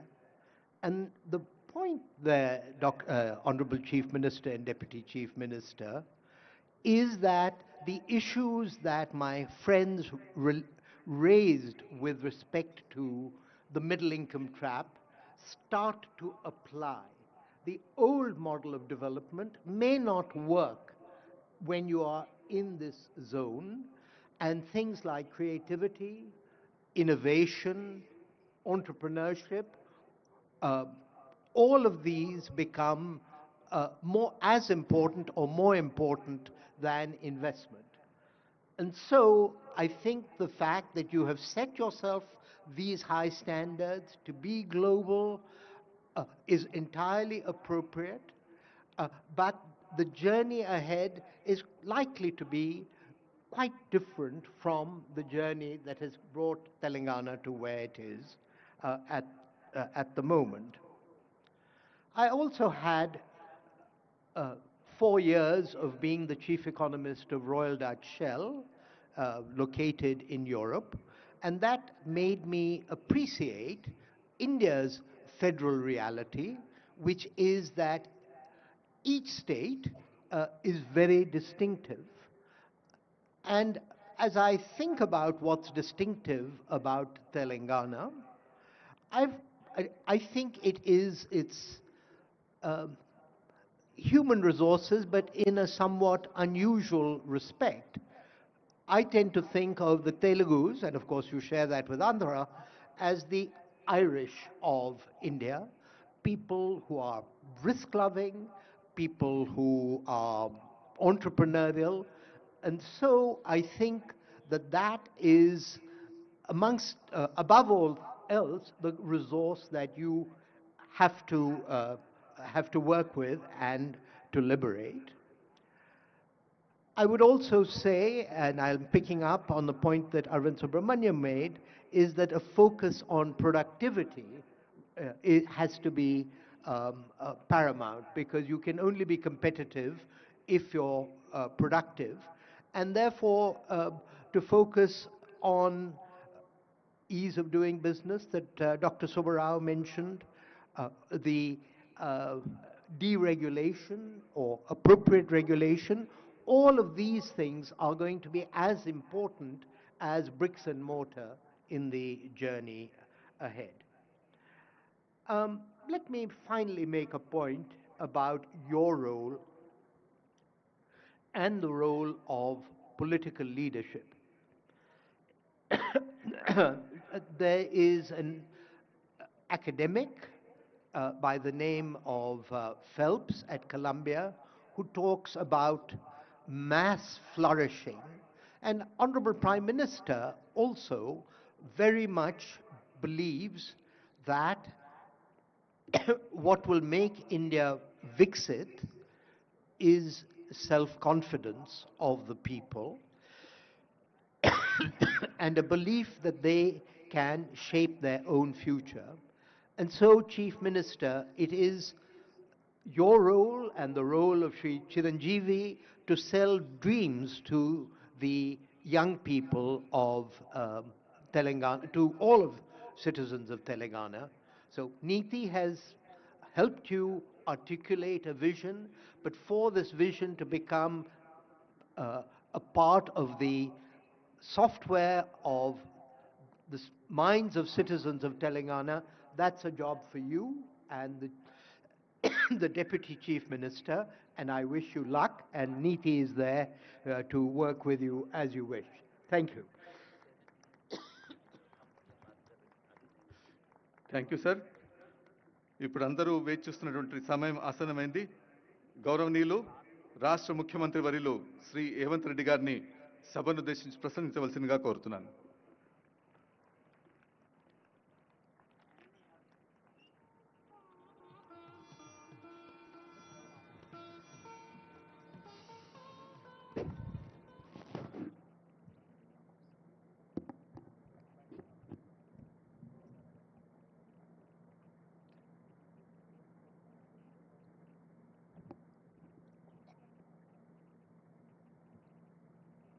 Telangana Rising 2047 Vision Document Telangana జాతికి అంకితం చేయాలన్న కార్యక్రమానికి ముఖ్య అతిథులుగా విచ్చేసిన Suman Bery, NITI Aayog vice chairman, Anand Mahindra, corporate దిగ్గజం కార్తిక్ మురళీధరన్, దువ్వూరి సుబ్బారావు గారు,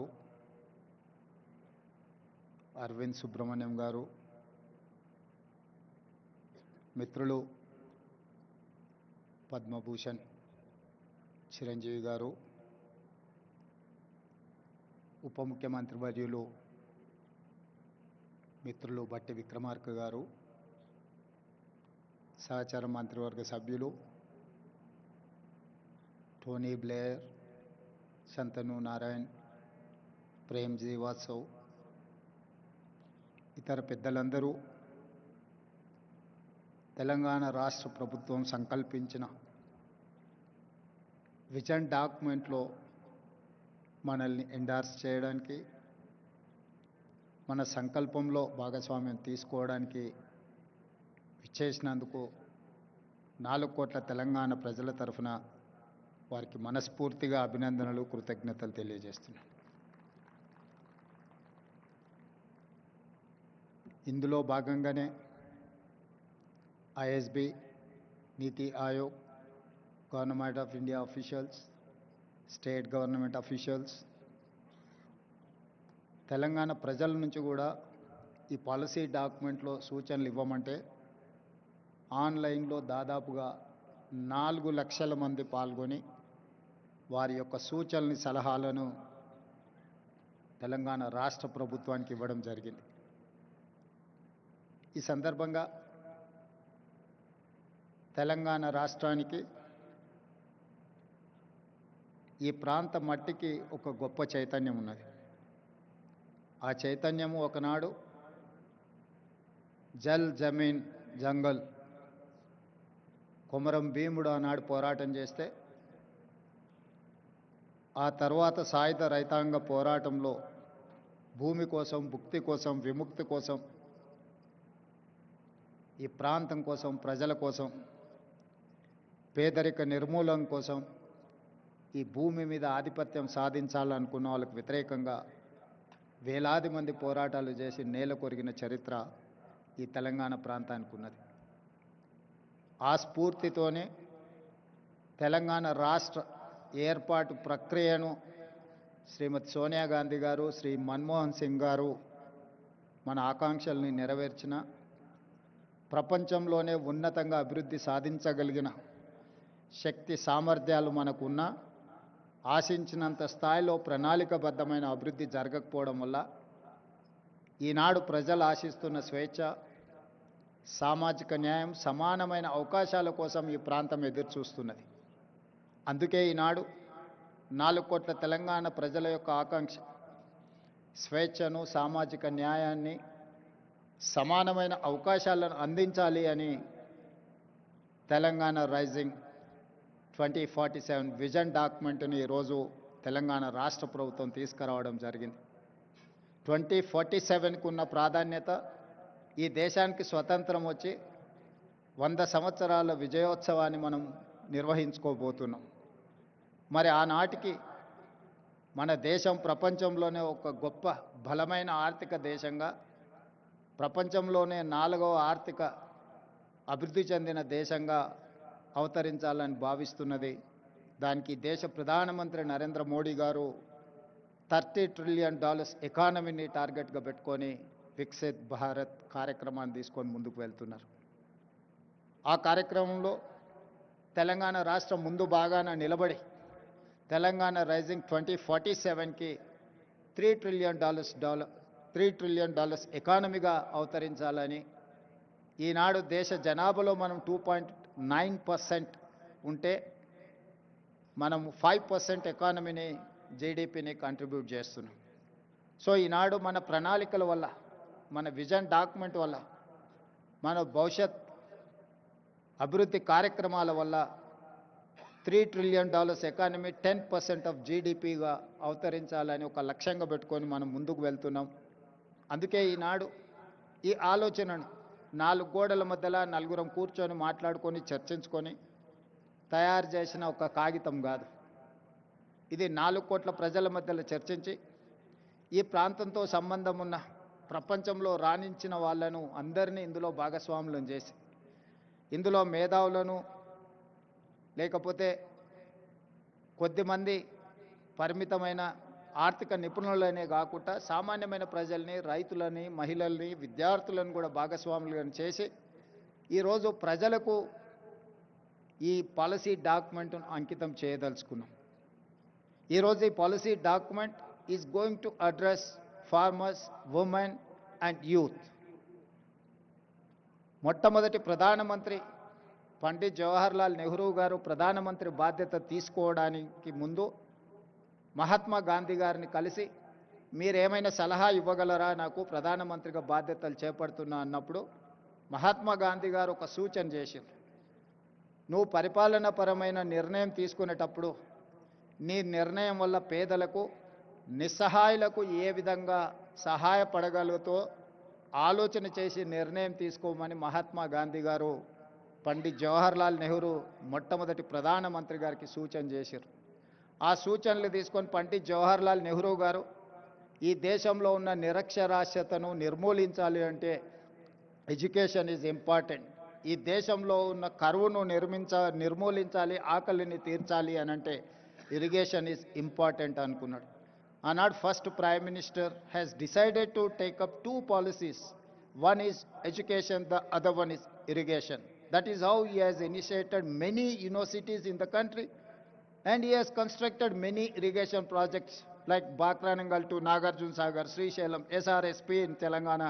All these projects have conceived at the time of Pandit Jawaharlal Nehru. I know most of them have studied in Pandit Jawaharlal Nehru has initiated those universities. Today, my government has decided to take up this education and irrigation and communication. Communication in technology, communication in digital, communication in roads, communication in ports, communication in airports. We wanted to meet, we wanted to develop our infrastructure to connect as well world. We wanted to invite them to invest in my country. I'm going to take role model from China, Japan, Germany, South Korea and Singapore. At the same time, they are my role models and I'm going to compete with them. With their inspiration, I'm going to develop my state. I'm going to take up my welfare and development. Some of them, poverty is an excursion, some of the leaders, but have born and brought up a small village, remote village, where I have seen from my childhood poverty and undeveloped untouchability and everything I have seen. Practically I have experienced and everything. I know what is the problem. I wanted to address that problem. I wanted to eradicate poverty. I wanted to give education. I wanted to give employment with my youth. I wanted to give better health for my citizens. Why? Because I have met accident at the age of 11 years, major accident. My parents have taken me into Usmania Hospital in Hyderabad while I was living in remote village. That time government Nizam has started that Usmania Hospital. That is how they treated. Today, people are facing a lot of problems. Well, we have got freedom. That time, lifespan was 32 years. In 1947, Indian average lifespan was 32 years. Today, we have reached 73 years. That is how Jawaharlal Nehru has given a vision to this country. Now we are going to touch 100 years to live our lifespan. For that, have to make policies, have to make sure, have to deliver to poorest of the poor, remote villages, Tandas, Gudam, or any other remote place in Telangana. Anand ji, मैं एक किसान का लड़का हूं, किसान परिवार से आया मैं। मुझे गरीब, कुछ लोगों के लिए, कुछ नेता लोगों के लिए गरीबी एक एक्सकर्शन है। गरीबी देखना है तो हैदराबाद से मर्सिडीज बेंज में छोटे गांव में देखे गरीब लोग कैसे रहते हैं, उन लोग देखने के लिए कोशिश करते। मगर मेरे लिए गरीबी ऐसा नहीं है। जहां पर गरीब लोग रहते, जहां पर जाति विवक्षा है, लोगों को अनटचेबिलिटी है, मंदिर में जिसको नहीं आने देता है, उस ऐसे छोटे गांव से मैं आया। हर चीज मुझे पता है, गरीब कैसे सोचते, एजुकेटेड अनएम्प्लॉयड यूथ क्या चाहता है, सब कुछ मुझे पता है। क्योंकि I have studied in government school, I have not studied in corporate school, I have not studied in English medium, I have studied in government school, I have studied in Telugu medium. I know each and every problem in my remote villages, where Adivasis, where Dalits are living, where minorities are there. I have personal connectivity with these Dalits, Adivasis, and minorities. That is why I have planned for them. I have got this opportunity with young age. I don't have any political legacy. एक छोटा किसान परिवार से, एक छोटे गांव से मैं इतना दूर आ गया। 2006 में मैं एक जिला परिषद मेंबर बना as a independent. Political, it's a smallest of the small post. After that, I've become MLC. After that, I've become an MLA. After that, I've become an MP. After that, I've become a party president. After 17 years, I have become a chief minister of Telangana. I have responsibility. I have accountability. I have my commitment. I have to do justice for poorest of the poor. This is what my commitment, this is what my document, my policy document, this is what my agreement with my people. So that is why I have asked everyone to support, to give their inputs in my policy document. Lots of people who are experts, they have contributed like anything. I wanted to thank everyone. Why? Because this is going to create a path for my state, my youth. I have seen caste differences, जाति विवक्षा। सरकार इतने साल से कोई भी सरकार आप देखो, SC हॉस्टल अलग है, ST हॉस्टल अलग है, OBC हॉस्टल अलग है, माइनॉरिटी हॉस्टल अलग है। जहां पर आप जाति विवक्षा छोड़ना चाहते हैं, मगर वहीं पर सरकार पैसे से आप अलग अलग वर्टिकल्स बना रहे। इसीलिए मैं मुख्यमंत्री बनते ये कह दिया कि हमारे डिप्टी चीफ मिनिस्टर से, भाई ये हमारे समस्या को हल नहीं करने वाला है, इसीलिए वो पूरा छोड़ दो। We have to create a place where SC, ST, BC, minority, all other upper caste people can study in one place. That is how we have conceived Young India integrated residential schools. I have given 100 schools. I'm spending each school 200 crores to develop that infrastructure with 25 acres campus. You know better than me how education is important. Now you are running a university. तो हम लोग ये सोचकर 25 एकड़ 200 करोड़ रुपए 20,000 crores I'm spending for build infrastructure to inclusiveness. SC, ST, BC, minority, all other upper caste people are going to study in one place. कि ये जाति विवक्षा हम दूर करना है तो सब लोग मिलजुल के एक जगह में पढ़े तो ये समस्या हल्का हो जाएंगे। मगर हर बार सरकार ने SC हॉस्टल अलग, ST हॉस्टल अलग, OBC माइनॉरिटी अलग अलग बनाए। तो जब तक आप ये सिस्टम से सरकार चलाएंगे आप दूर नहीं कर सकते। इसीलिए मैं सोचकर ये कह दिया कि भाई सब एक जगह में आना, हर असेंबली कॉन्स्टिट्यूंसी में एक रोल मॉडल बना दो, ये देश के लिए आगे ये रोल मॉडल बनने वाला है। लोग बोलेंगे कि भाई वेलफेयर में आप स्पेंड मत करो, वेलफेयर में हम स्पेंड करना जब लेवल प्लेइंग फील्ड इक्वल आए तक हम देना जरूरी है, हमारा अकाउंटेबिलिटी है। तो इसीलिए I am spending lots of money in education. This is not welfare, this is not expenditure for me, this is investment my future. I'm going to invest on my future. They are going to build like anything, they are going to make my Telangana number one in India.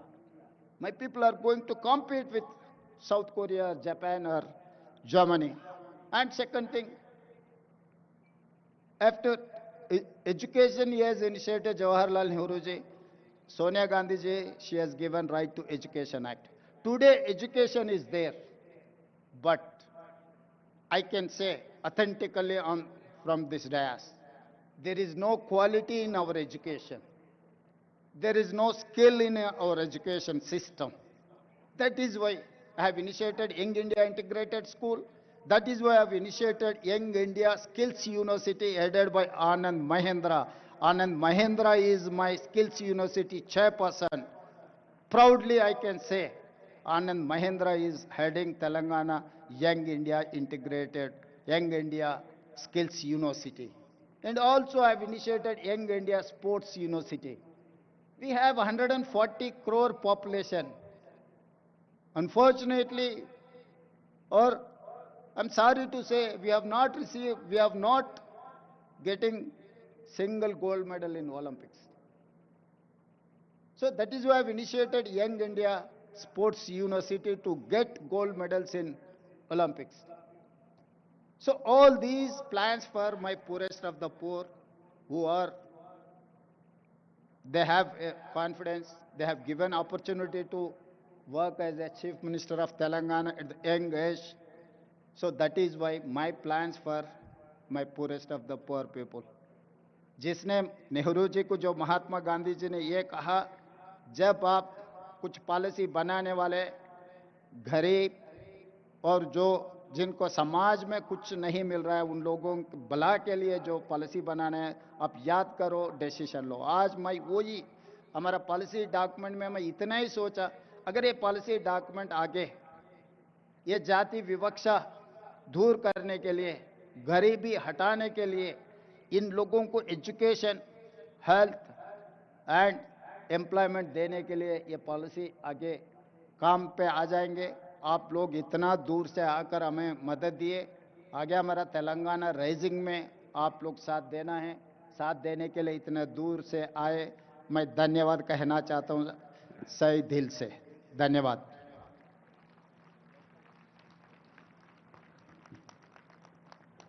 ధన్యవాదాలు sir.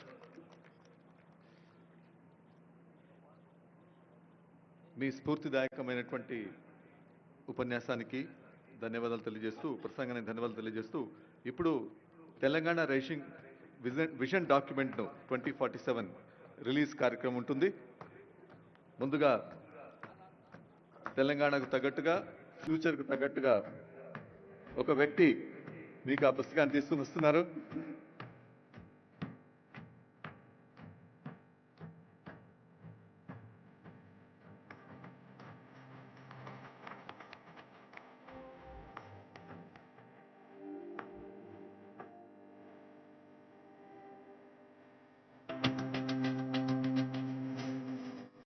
ఆ నడకలో ఒక లెక్క ఉంది, ఆ నడకలో ఒక లెక్క ఉంది.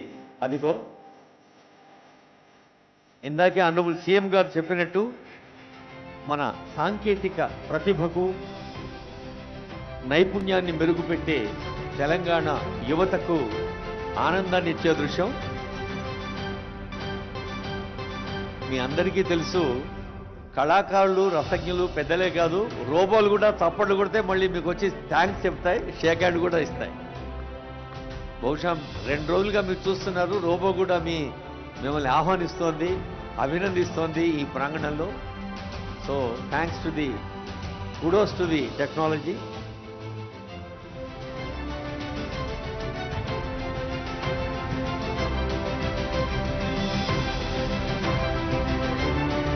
Telangana Rising 2047.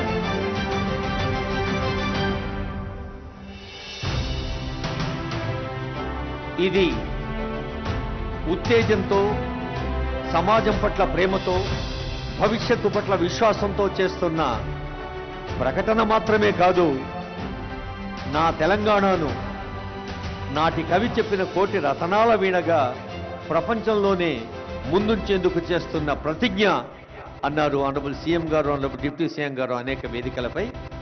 మరి మీ అందరి ఆశీస్సులు కరతాళ రూపంలో తెలంగాణకు అందించాలని కోరుతోంది వేదిక సవినయంగా, సప్రేమగా.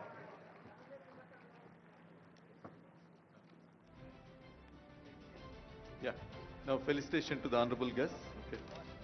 Felicitation.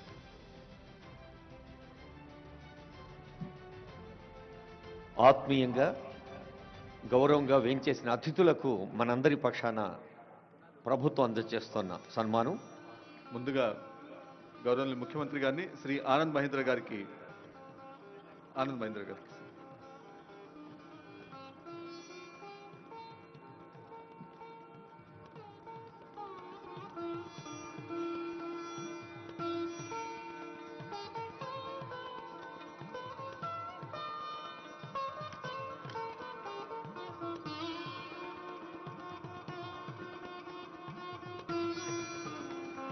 Thank you sir.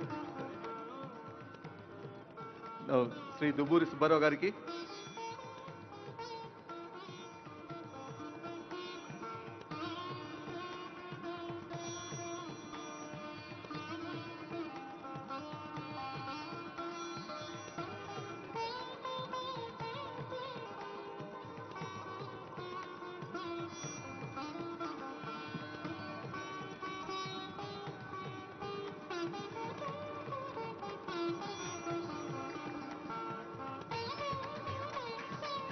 Professor Karthik Muralidharan గారికి,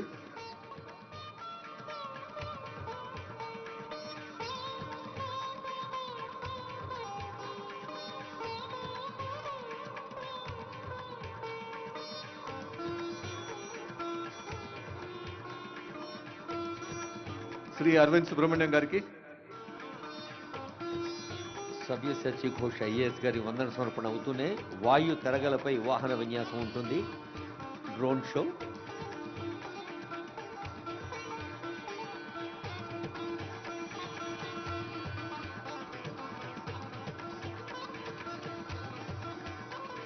శ్రీ సుమన్ బెర్రీ గారికి,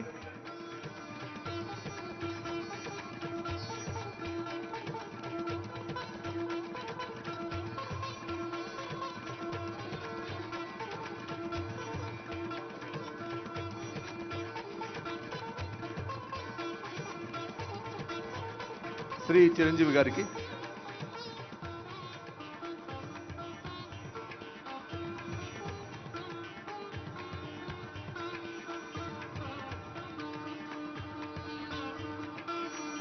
టాలీవుడ్ మనదే, కోలీవుడ్ మనదే, బాలీవుడ్ మనదే, హాలీవుడ్ మనది కావాలన్న పిలిపించిన చిరంజీవి గారికి ప్రత్యేక ధన్యవాదాలు. ఇప్పుడు వందన సమర్పణ శ్రీ సవ్యసాచి ఘోష్ గారు. Shri Savyasachi Ghosh IAS vote of thanks చెప్తారు.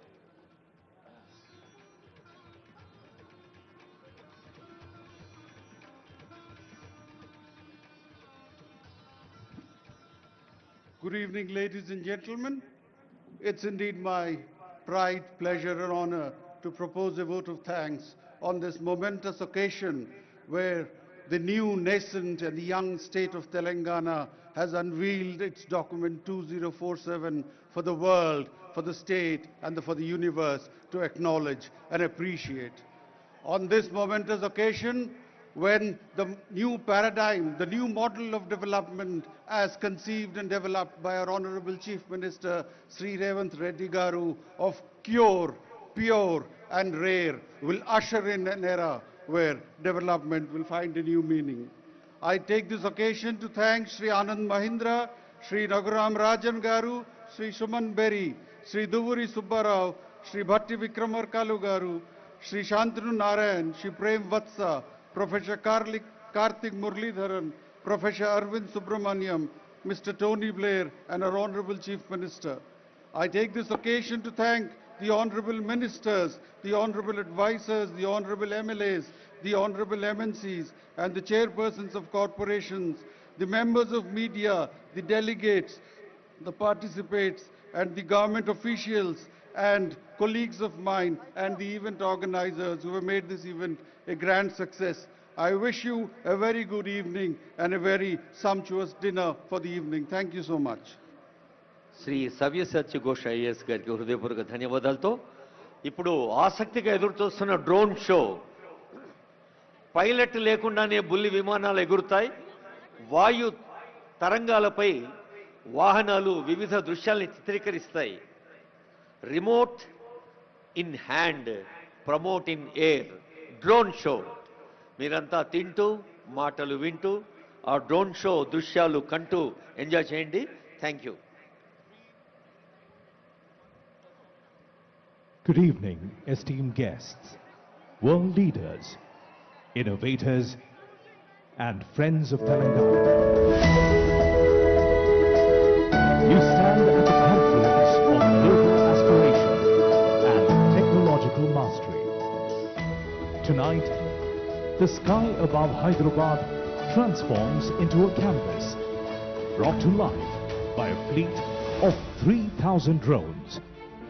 This is the Telangana Rising Global Summit 2025, and this display is a dynamic blueprint for the next 2 decades of growth.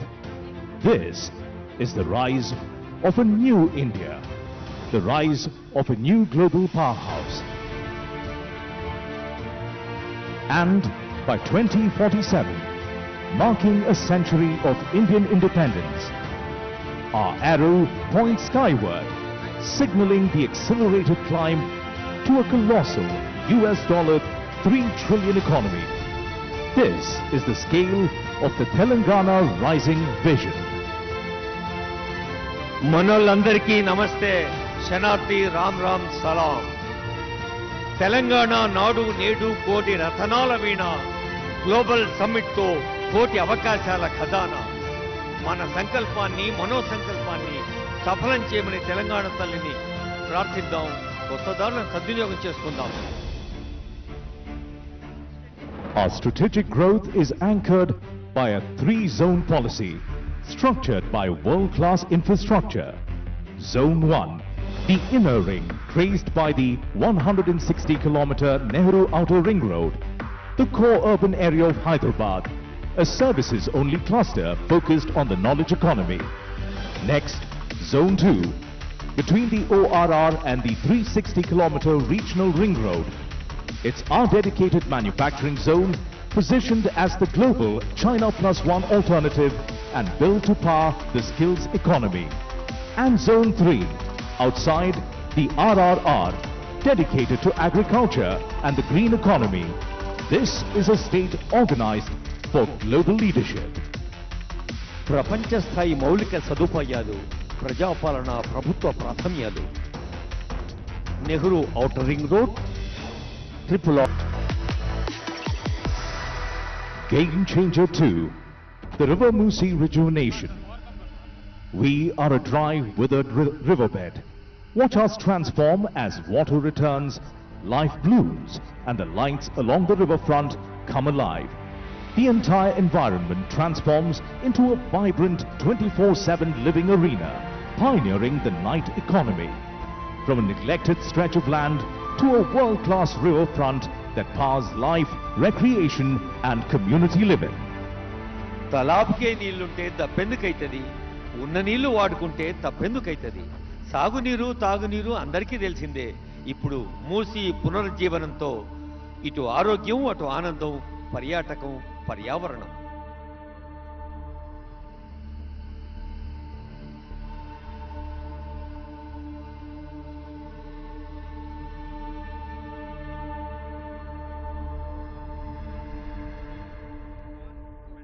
Game Changer 3, the metro rail expansion.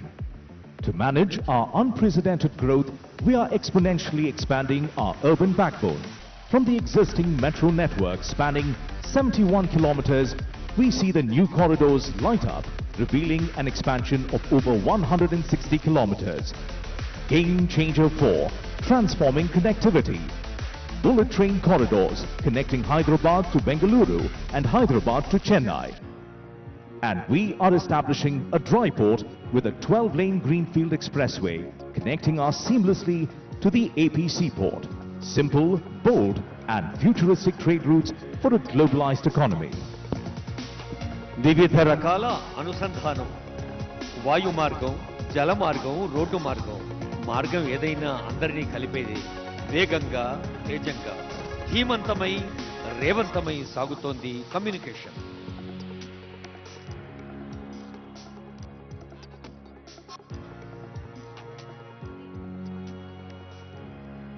Game Changer 5, solidifying the manufacturing zone between the ORR and RRR as the world's trusted China Plus One alternative.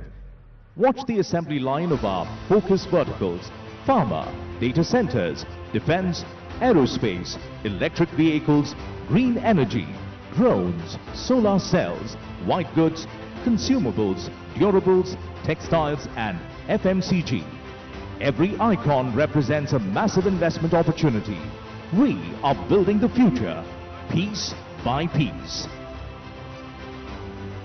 హరిత శక్తి, సౌరశక్తి, ప్రకృతి పట్ల తెలంగాణకు అమితమైన భక్తి.